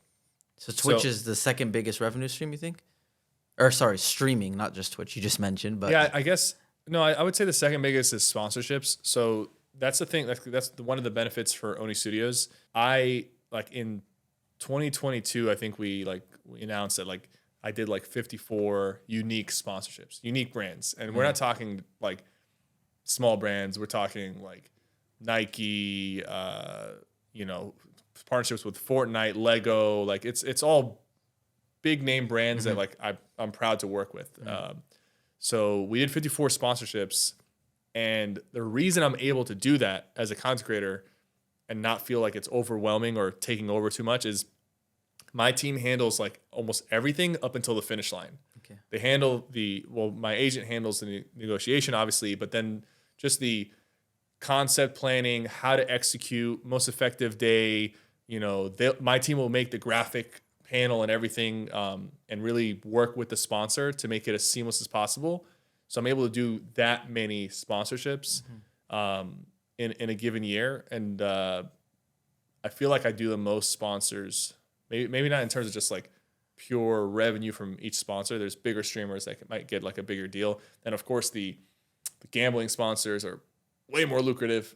Wouldn't touch that, but I feel like unique sponsorships I have done like the most as a content creator. and that's Just more the than most one a individual. week. That's Yeah. more than one a week. That's a lot. We did That's- 54 yeah. in 2022. I actually I don't keep track. That was just like a stat that we put out when we were like doing like a breakdown of that year. But yeah, there's a lot of sponsors. So I would say honestly, like it's like YouTube sponsors and then streaming are pretty close. Fortnite map creation is also pretty crazy. There's people making like 7 figures a month. Like a few people making seven figures a month. A lot of people making 6 figures a month from map creation. Yeah, and we're in the 6 figure a month range for that, and we're trying to build it up to be even bigger. Like, So you guys are currently making 6 figures a month profit in map making. I wouldn't say like the thing is, making a map. Let's say we spent like 6 months once on a map, and it maybe made 100K. Like it was kind of a flop considering how much time we put into it. That's very interesting. That's like Yeah. these numbers because we see they've shared the numbers that Yeah. there was, like you said, like 10 people that made, or like 7 people that made $10 million. Yeah. Like obviously there's you see the outliers, but like, so we didn't even mention, but you have a Superjoy is what it's called, right? Superjoy Studios. That's like basically a team within Oni that's just developers and map developers for map ideas that I Yeah, have. like you just launched one recently. You've Yeah. launched a bunch, but I was playing one. We were laughing about it. First person tilted. So Fortnite added a first person mode into creative. They launched their own first person experience. So we made like a Call of Duty spin-off, first person tilted towers, free for all. You get kill streaks, you pick loadouts, and right now when I'm recording this, it has just about 10,000 concurrent players. And that for us, that's a big success. That's it's the number one first person map. That's awesome. So it'll be that's going to be a big revenue driver for the map team. So when I tried to get into Fortnite content, as I mentioned earlier, I was looking into this map making. I couldn't believe it. Yeah. The numbers, I was asking some people, and it's like, from what I remember, it's like 1,000 concurrent viewers can make you like 10K a month. Can you break it down? There's a lot of different factors that add up into how much money comes for the map. Yeah. But like, can you give a baseline of players and the amount of time people spend on the map and how that translates into money? Yeah, so the way it works is that you have concurrent players on your maps, and each player spends a certain amount of time. The longer a player is spending on your map, obviously the more value that, you're bringing to the game. But it even goes a step further, because let's say you are bringing in a player from outside of Fortnite into Fortnite, or you're making people create a Fortnite account just to play your experience. That hasn't happened too much because a lot of the people on Fortnite Creative are just Fortnite players who want to have a different experience. But I'll give you a good example. You remember the Only Up hype? That game came out. It was $10 on Steam. Someone like recreated a Fortnite version of Only Up, And a lot of people who didn't want to spend the $10 on Steam to play the Only Up on Steam, they went and downloaded Fortnite, maybe even created a Fortnite account and went and played that person's map. So that is weighed a lot more than having somebody who already plays Fortnite play your map. So Fortnite tracks all of that. They track all of that. They reward people who are bringing people in. And I think there hasn't been a lot of maps that really brought people in because it's still all like Fortnite players. But eventually it's going to get to the point where people are creating really captivating experiences that players outside of Fortnite are going to be coming to rush to play it. Mm-hmm. It's not at that point yet, but I think in like 2 to 3 years, it could be there. And if anything, I do think, like, for example, my map that I just released, I think some Call of Duty players are probably giving it a shot because maybe they don't like the third person mode. They don't like building.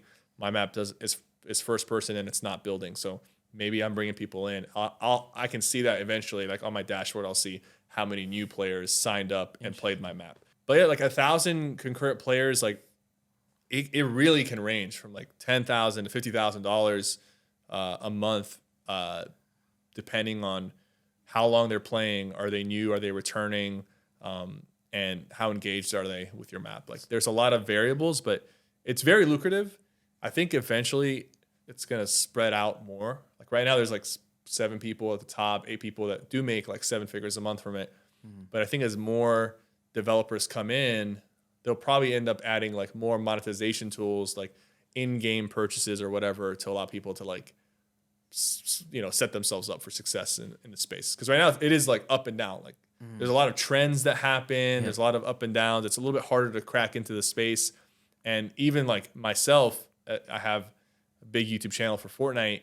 It is a challenge to get people to commit and to get a map up there and consistently stay up top. Mm-hmm. It is a challenge. Even for seasoned developers, other YouTubers, it is a challenge. It's like there's a lot of randomness, but there's also a lot of trial and error.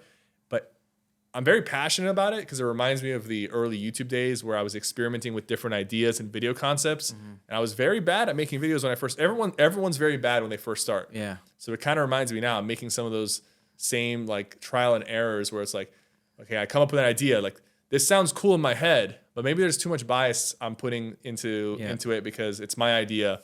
So I got to be a little bit more like humble about like, is my idea actually good, and like be willing to listen and see what the feedback is and make those adjustments. And I feel like we've gotten to the point now, Superjoy, is like we're finding our stride. We've had a couple big successes in the past few months, and we have even more maps that we're launching. So it is a big part of our business. Mm. And I'm hoping eventually that part of our business becomes like the biggest part, because that part requires the least out of me. So it's a little bit of bias there, but like because like the YouTube videos, I have to be on camera. I have to do everything, like not do everything, but I have to be present. But this, I can maybe come up with a concept or an idea or put the right people in place and fund it and make a profit. So I think it's so eye-opening for a lot of people. Like, I think because it's Fortnite, a lot of people may write it off as it's just another thing in Fortnite. But I remember seeing the hype when they released UEFN. That's what it's called, right? And like, I get it now, And you just mentioned there's a handful of people making $1 million a month on this, and it's like I was even at like a party for like some birthday party, and I met someone who was like into game development, and he didn't even know about it, and I was like, you should look into making Fortnite maps. I know it sounds, some people may take that and just think, like it's just like a little kid thing, but like no, people are like really undervaluing the opportunity there. And I was going to ask you, but you kind of answered it, that I feel like that may end up being the biggest piece of your guys' business in the future. There's like, I feel like the exponential growth. I mean, Fortnite, clearly there was a dark period, like you mentioned, that you stuck through, but it's amazing to see how they've continued to just stay on top. And they're you can tell they have no intention of stopping. No, the collaborations are one thing, but like the stuff they keep adding, it's just like, it must be very, as a creator in Fortnite, as someone who runs all these businesses that are attached to kind of Fortnite, right? It must be very like relieving to see how much work they're putting in. Dude, I am so grateful that I chose this game to be the game that I put a lot of my effort into, because like it very easily could have fallen off after the first chapter and just kind of been okay. A couple years, it had its moment, but no, it's like so just to break down, in the last 2 months, they added a new reload map, right? So they added Fortnite Reload like a few seasons ago. They added a new reload map, which is like a fast-paced battle royale. Then they brought back Chapter 2 map for Chapter 2 Remix. They obviously did the collab with Juice WRLD, Snoop Dogg, Ice Spice, Eminem again came back. He was in Chapter 5. They brought him back again. And then they did an event in the beginning where they took over Times Square and did a live concert, 10 million concurrent players, thousands in attendance. Then they did another event at the end of the season, which was the Juice WRLD concert. They broke the record for most live players in a concert, 14 million players. Great concert, brought us into Chapter 6, which was a huge Japan-themed chapter, really cool stuff, Oni mask. I'm a big fan because that's a lot of my branding is Oni-inspired.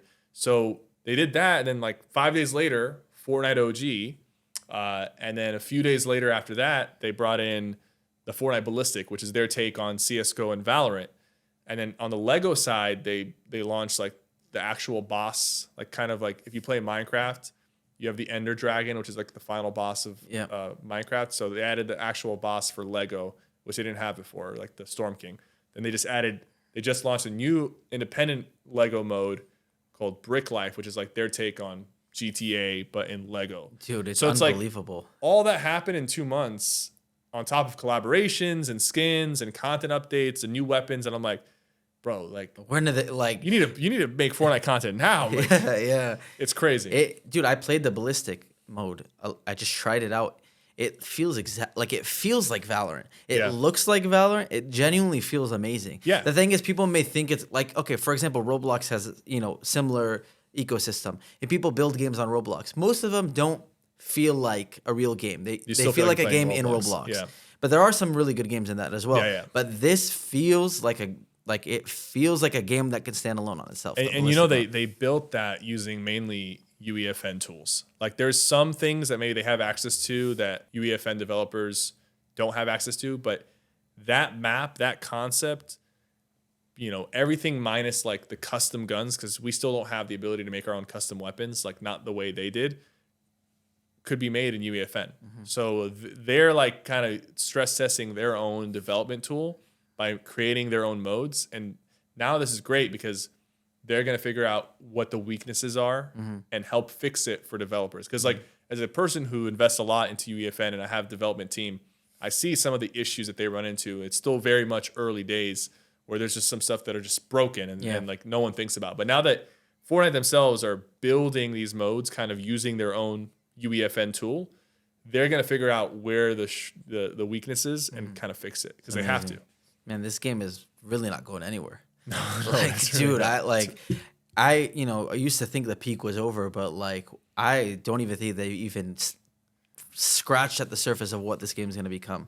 Yeah. So yeah, I mean, once again, like none of this for you came out of luck, right? You've put in so much time. You've made very intentional decisions. So congratulations on all of it, and I'm very happy that you don't have to worry about switching games anymore. You don't have to worry about you're solid with Fortnite. So the last thing that I think that you haven't spoke about from your revenue streams is what I'm wearing, Metal Umbrella merch.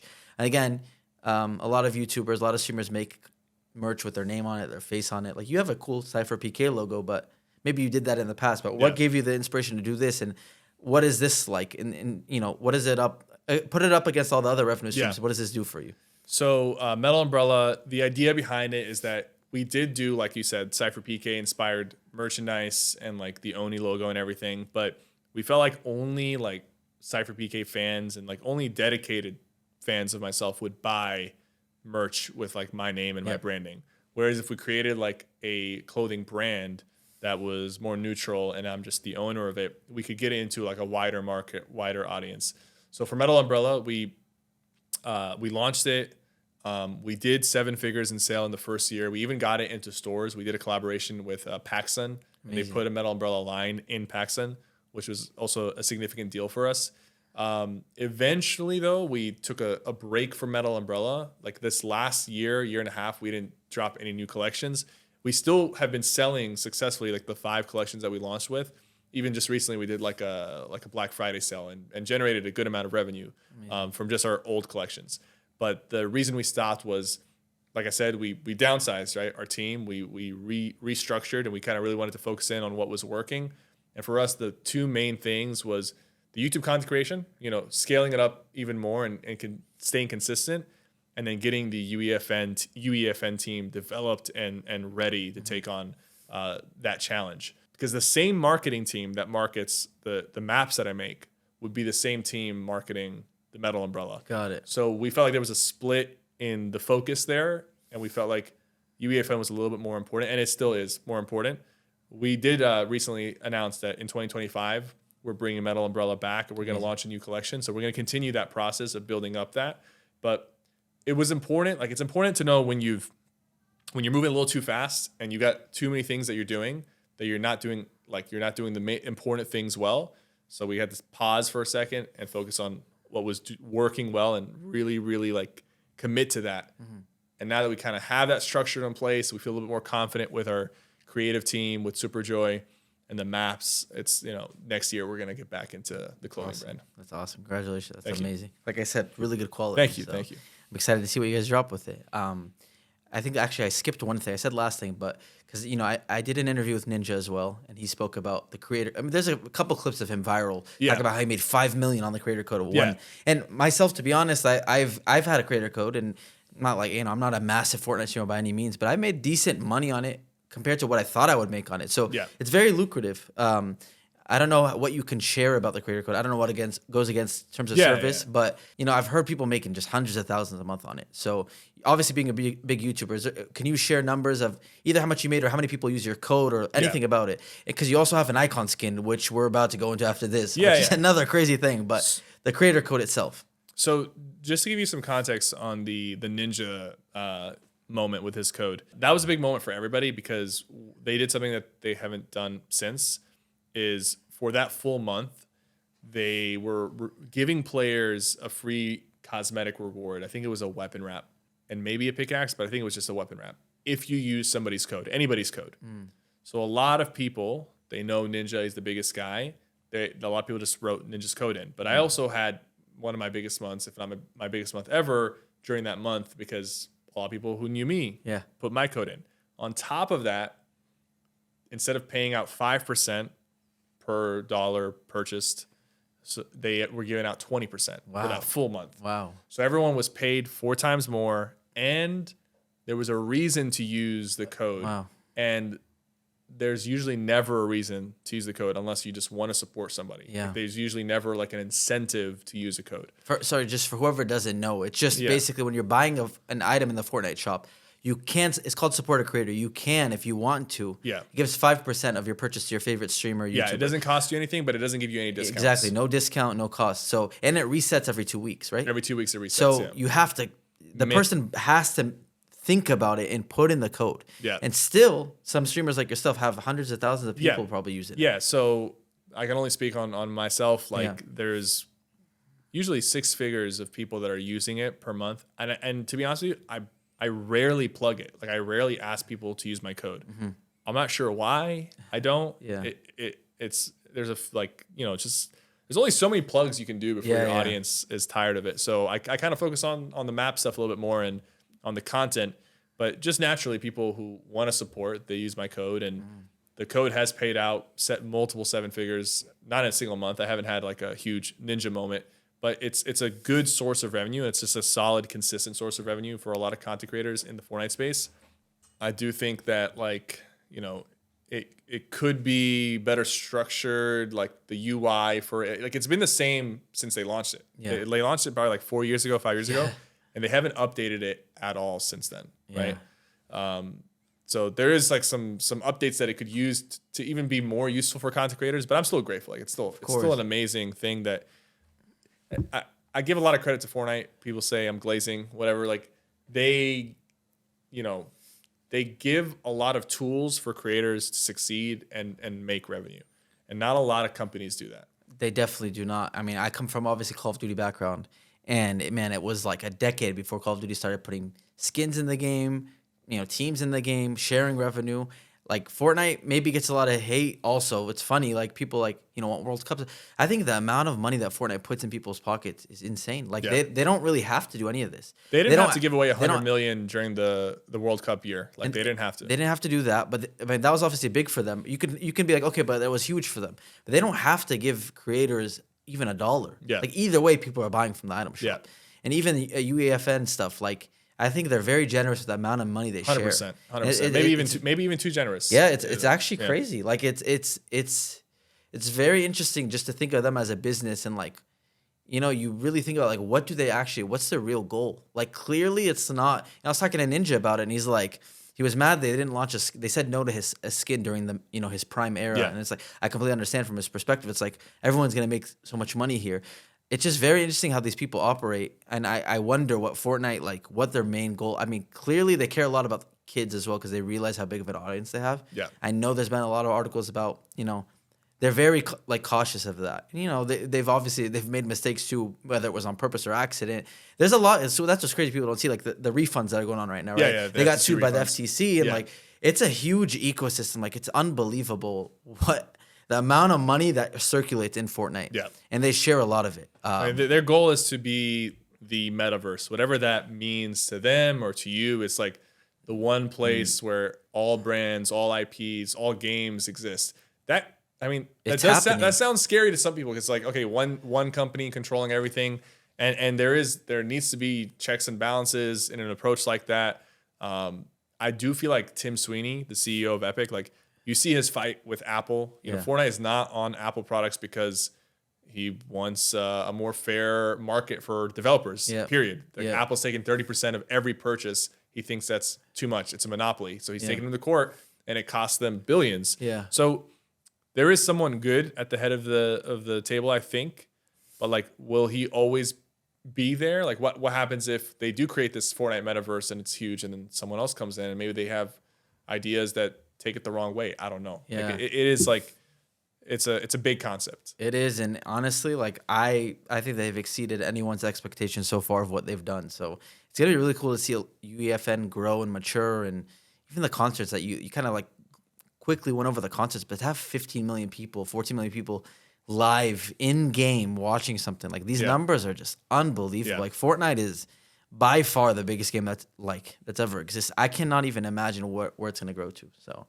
It's really cool. Thank you for sharing. You shared a lot, which we really appreciate. Again, I'm not trying to pocket watch. Yeah, no, but it's all good. that was my goal of this podcast was to hear insight like this because like you don't really hear it, you know, and people like also don't like you're not gonna go on your stream and start talking about these things because people are gonna think you're trying to show off or whatever. Yeah. But like I think it's like, dude, I honestly this is my favorite episode so far.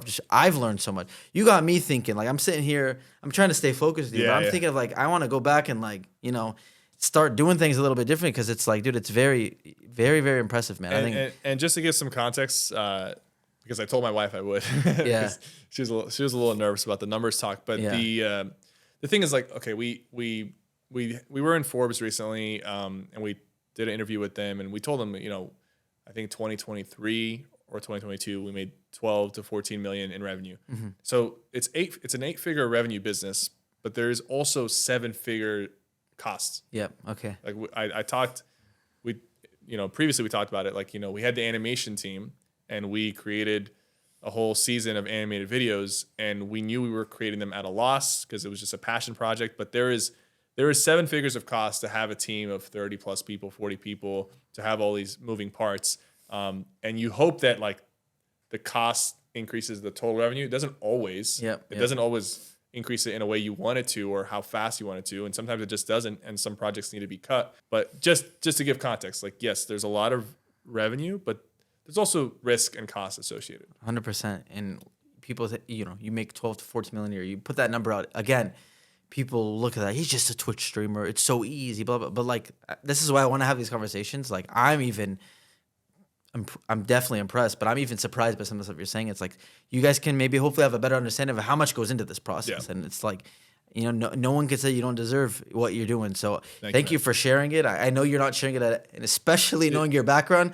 I know like we don't talk about money usually. Like it's not in our culture to even talk about money. It's something that people are very closed off about. So I wasn't even sure if you wanted to talk about it, but it's like I think like you're teaching people a lot, and I know that's your intention. I'm sure, and it's like inspire people and also give a reality check. So for sure. There's a lot to take away from this, and I hope people take a lot from this and make a good game plan, not just like like you said.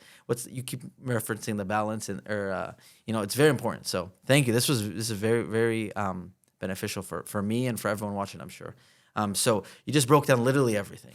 So thank you. I got you. So that your life, I'm sure right now, is reliant on everything. You mentioned earlier you were excited for UEFN because then you, as a human, don't have to be the one in front of the camera all day. Yeah. Not that you don't enjoy it, but obviously when you know it's relying on you showing up, you have to keep showing up. So have you set yourself up, in other ways? Do you have big investments that you've made to kind of hopefully set up your family, Yeah. in future, decades to not be reliant on what you're doing every day? This building, we purchased this. We don't have any investors, so everything we invested, we took the risk. This building is worth $10 million. Okay. And we bought it at a decent time as well in the market. So like real estate investment, we own a couple buildings. We have money put into safe investments, safe stocks, a tiny bit into crypto. It wasn't ever really like my favorite aspects. My brothers are a lot more into crypto, but like just a little bit of diversification. And speaking to like the diversification of the business really started with like the UEFN because and the merchandise, because that stuff doesn't require me, like you said, to be in front of the camera all the time. Yep. So that's why I'm really locked in on growing things within the business that I do have to make decisions on, but I don't have to be present for every single day. Yeah. But yeah, like I've been very fortunate to make some to have some people in my life that were able to advise me early on. I didn't make any dumb purchases, no like $1 million cars or anything like that. It was I kept my brothers always like make fun of me because they're like, bro, like if I was you, I'd be driving in a Lamborghini right now or Ferrari. And look, maybe I will be driving in a Lamborghini or Ferrari like in a few years. Like I just feel like for me, like I really wanted to lock in on the good purchases, the smart investments. It's amazing. Because when you looking back now, like sure, could have made some silly purchases and I would have been fine. But also when I first started, like I didn't know. Like Fortnite, even when I bought my first house, I was really nervous because I'm like, what if Fortnite dies? Yeah. And then I got this house payment and I'm like, I gotta be more confident than that. Like so you can't really know for sure what the future is going to look like. And even right now, from the position I'm in right now, with how fortunate and blessed I've been, you never know what's going to happen. Yeah. So you got to be prepared and stay hungry, stay motivated. I think something that's okay. I feel like there's two kinds of people, right? There are people that they love making money, so like they can't get enough, right? They constantly have to have more and more and more, right? There's people who like really want to have money so that they can live their life comfortably. And I do feel like I'm in that department for the most part. Like I feel like my lifestyle has slightly been elevated, but I still do a lot of the things that I did before I came into this kind of money. I still, I like going to the movies with my wife, my brothers. I like to play basketball, go to the gym. Like I haven't like randomly like upscaled my lifestyle and cost of living significantly outside of having like a nice house. And then, when I fly, I'm going to try to fly first class, not because I'm a big guy, I'm not trying to sit and have my legs. So there's like these little quality of life improvements that I've been able to make, but it's nothing dramatic or drastic. But what happens there that I think people don't think about is if you're not motivated by just making as much money as humanly possible, you need to be motivated by something like because once the money starts becoming a non-factor, it's like what's pushing you to keep going? Like is it legacy? Is it just a passion? I think I am passionate about what I do and I do enjoy the process. I think that pushes me. But I think the other part of it is that I think about all the moments that I had where I had to fight my parents to do this job. I took risks. I was made fun of by maybe classmates or my basketball coach. If I was ever slacking in basketball, he knew I had a YouTube channel. He would bring it up. I think about those moments and I'm like, I don't want to 10 years, 15 years from now, like regret not taking advantage of this opportunity after having to fight so much to like even get the chance to do it, So that for me is like the motivating factor that keeps me going. It's, sure, money's great. Money's great. Everyone loves money. More money is fantastic.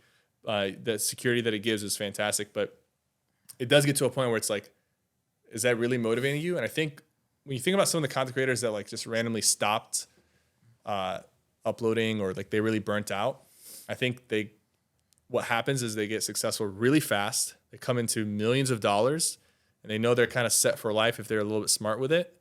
And now they're just like, why am I doing this? Yeah. I don't want to do this anymore. The mental toll is too much. I'm done. And they just Passion's they're gone. Yeah. Yeah. 100%.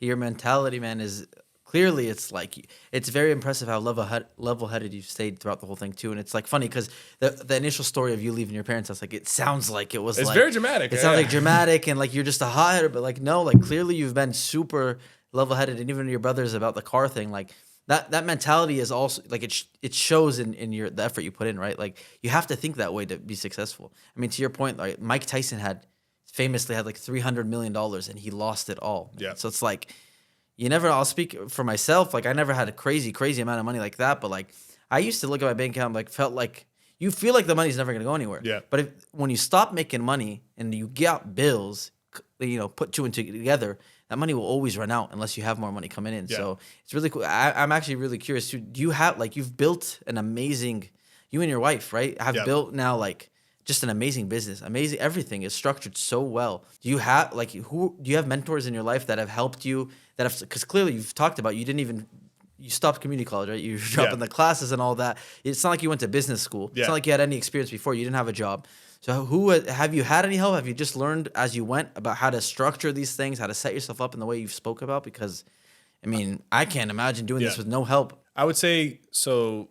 The work ethic, I would say, came from my dad. So my dad was a grinder. He came here at 20 years old. He started a movie rental shop plus pizza shop. Then as he got older, he opened a taxi business and a limousine rental business. So he was very much an entrepreneur through and through.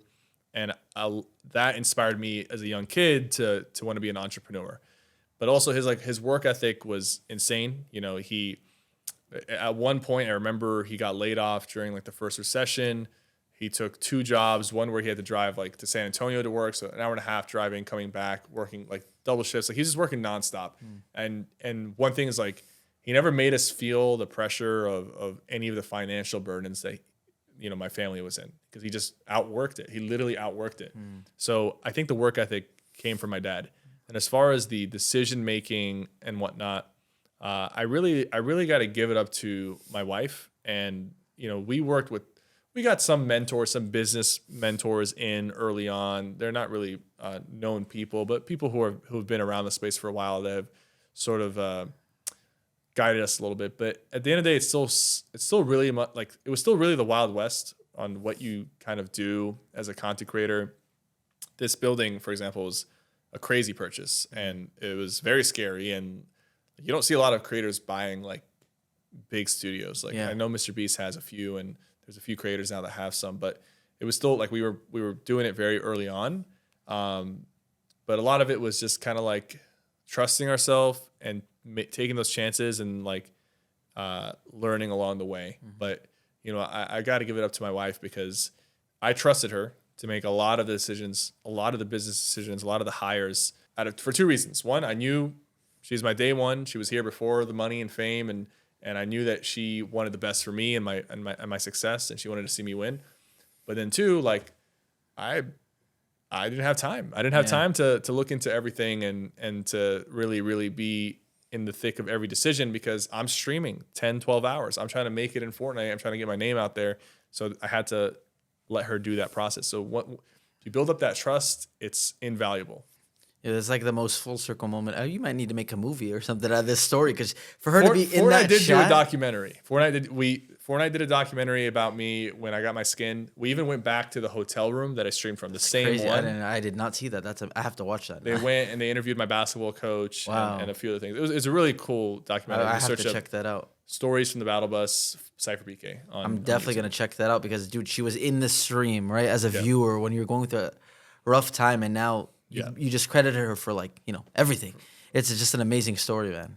That's awesome. I guess this is the last piece of that with your parents, right? Like they had some friction. Yeah. Clearly they weren't happy. I mean, obviously, you can't blame them, right? Yeah. I'm sure you're not like, I told you guys. Like, no, of course you're not like that. I understand their POV. I know there's no way you would be like that, right? But like, how do they feel about it today? Of course they're proud, but I can't even imagine. Yeah, no, my dad, my mom, they're telling everybody about me. They're very proud of me and what I've done. They're trying to get my brothers to. My brothers are not content creators. Like they tried content. It just, like I said, it wasn't their passion. Yeah. Even What you about know, Junior PK though? Junior, like he was making good money as a content creator. He was like 1,000 average viewers, which is fantastic. I was helping him out, but at the end of the day, it just really wasn't his passion. Okay. He wanted to make money and play video games. He didn't want to make content. Okay. So, and now all my brothers, they're doing their own thing. Junior, he's into e-commerce and he's selling things. He has businesses. My other two brothers as well. One of them has just a more traditional job. He's a software engineer. Okay. So none of them work with you on anything. None of them work with me. They're all doing their own thing. They're all motivated, but they don't want to make content. And that's how it was before the money, and it's still the same after. Like surprisingly, like they didn't just force it. Like they knew they couldn't force it. Even if I'm there, I'm like, I'll feed you the viewers, I'll host you, and It's very interesting, man. That's really cool.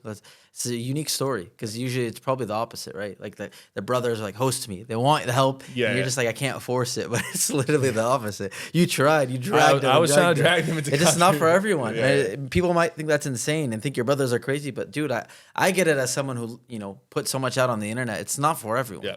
I mean, I didn't like the publicity, the attention. Like I like private. I'm a more private person. So, I mean, that's my next question for you, right? This point of the podcast is called Fame and Fortune. We talk about money, but also like, you're very popular. By the way, if you don't mind, I'd love to FaceTime my nephew because he's a massive 100%, Fortnite fan. 100%. Yeah, But like, okay, so you got all the kids like my nephew watching you. I'm sure everywhere you go, you got people stopping you, especially you're tall also. Usually tall people, their eyes, right? Like I lived with, FaZe members, FaZe Banks, Rain, Tommy. They're all like 6'3", 6'4". So it's like, having that paired with being a well-known face, it's like you can't go anywhere. I'm sure that's your experience. So fortunately, I can go anywhere, but I will be recognized. I don't have like a crazy like rabid fan base. It's at most it's usually a kid getting very excited.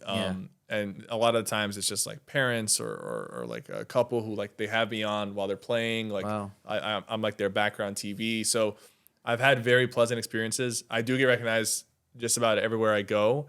The surprising thing for me is that I've been recognized in foreign countries. So I went to Colombia. That's where my wife is from. Got recognized there. People they don't even speak English, and they came up to me and they're like, SypherPK, oh my god, So cool. And then I went to Jordan, had a lot of fans there. I did end up like posting that I was there, and there was like 200 or 300 kids that showed up. That's like some outdoor mall to take pictures and stuff.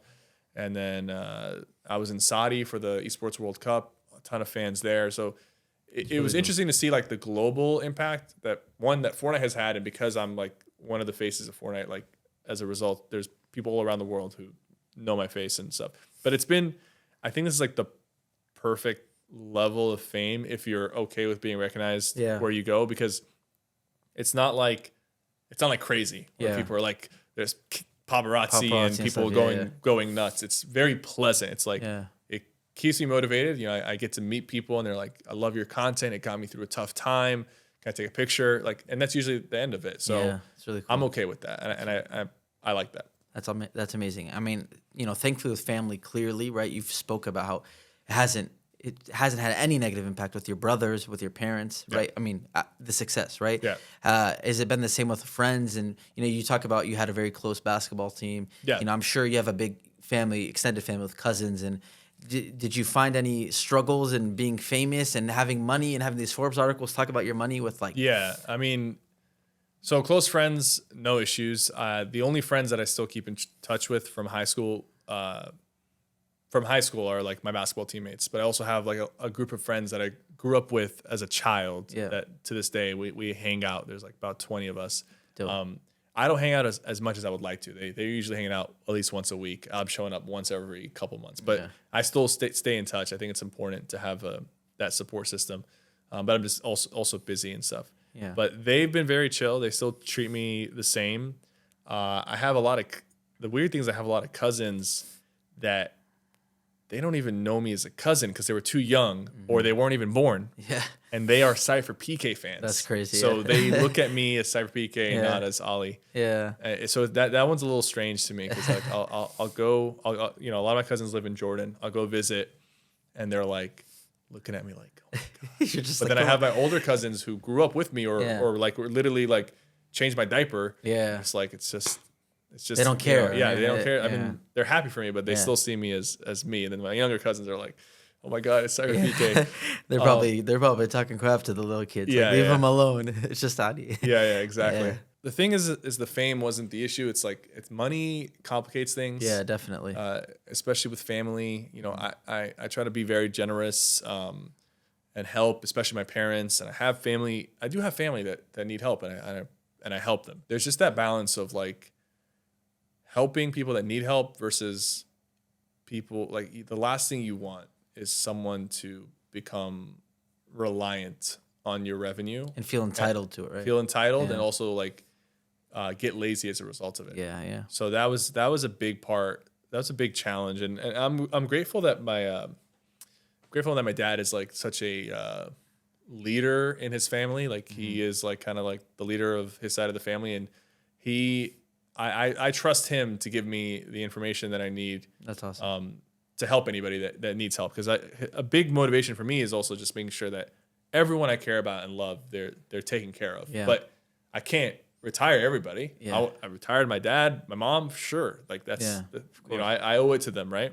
Because I'm capable of. It's not even like not everybody can, Yeah, but I'm yeah. capable of. So I do that for them. But not everybody can just Can do that, yeah. can rely on me and lean on me. I want to be able to provide and support, but there's I'm sure you know how it's like. It's like there's boundaries that have to be set, 100%. and not everybody really needs your help. Some people do, and you should try to help them, but that's about it. That's amazing. Yeah, I mean, again, like people for me maybe think I have more money than I do have, family and stuff like that.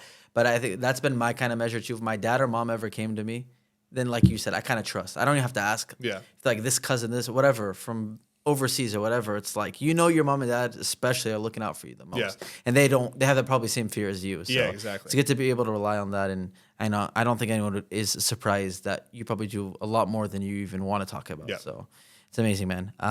So thankfully you haven't had any bad experiences for fame, I guess. Did you have any hard moments online that just it was just rough being a prominent figure going through anything like that? Or Yeah, I mean, I would say there was there was a couple moments. I think there was once early on. It was like the second or like third Fortnite Friday tournaments that they used to host. And so all the big Fortnite streamers and creators are playing in it. And I remember there was a rule where you had to have a 2-minute delay. It's so silly thinking back at it, but 2-minute delay. And as you know, like on Twitch, there's a delay just naturally when you're streaming. So I remember that I set my delay on the OBS to 1:50 or maybe 1:55. Okay. Because I'm like, that will total. I was overthinking it. Because I was like, that will total 2 minutes exactly. Okay. I was trying to be like intentional about it. I wasn't trying to be sneaky or anything. So like that will total to 2 minutes exactly. Like if I have it set to 1:55 plus the natural delay will be 2 minutes. We went against Myth and Hamlin's, and I think it was me and Nick Merckx still doing, and we beat them. But like Myth felt like he got stream sniped, Okay. and he felt like he got stream sniped because I wasn't running a 2-minute delay. And then like immediately the admins were like, SypherPK, you need to show your OBS. I show my OBS. It's 1:50, right? Or 1:55. One or the other. Yeah. And then they're like, why isn't it 2? And I'm like, well, the natural delay. And I had, at the time, I was a small creator, probably like a few thousand average viewers. Okay. And when I say a few thousand, that's fantastic Yeah. numbers. But at the time, you had people like Ninja who were getting 100K. You had Myth who were getting 50, 60K.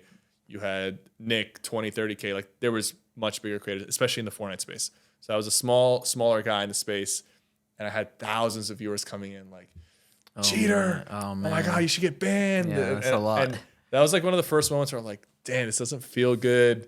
Like I of course, me and Myth like immediately like it wasn't, there was no beef. Like we were chilling. He was very competitive. He was upset that he lost. But even once he saw that, he thought I didn't have a delay, period. Once he saw that I had it set to like 1:50, it was like, I didn't like it doesn't make a difference, right? Yeah.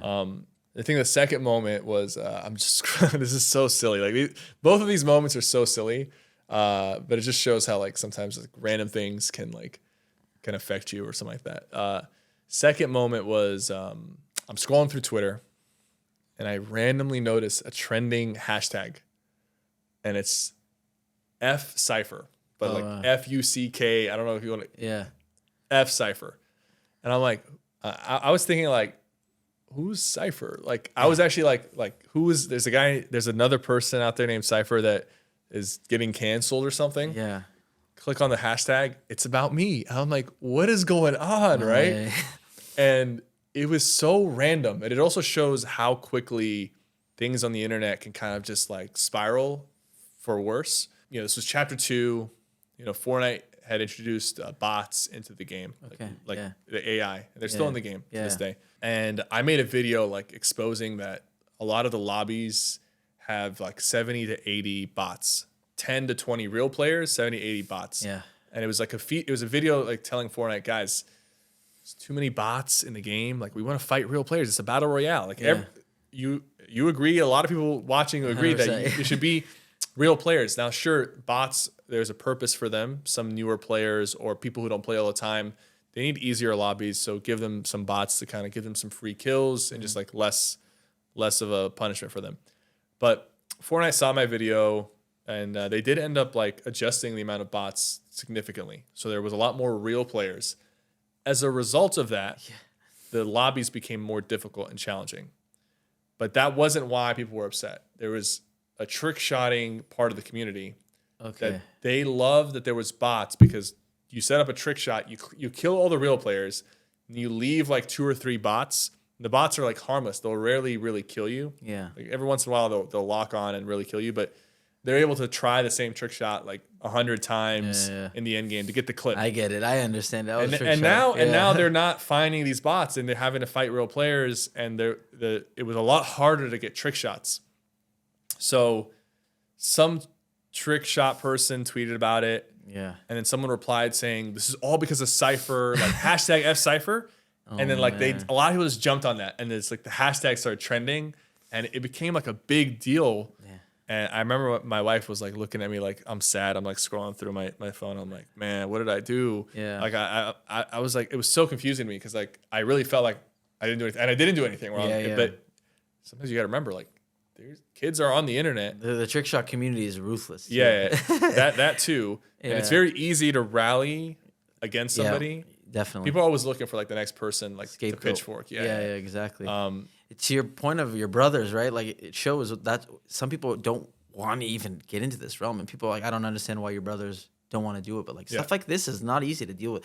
Maybe sounds little to people, but like when you're the one under the scope, and when you're the one that's being like, attacked, it's not a good feeling. And bro, I don't do anything to ever put myself in a situation like that. Yeah.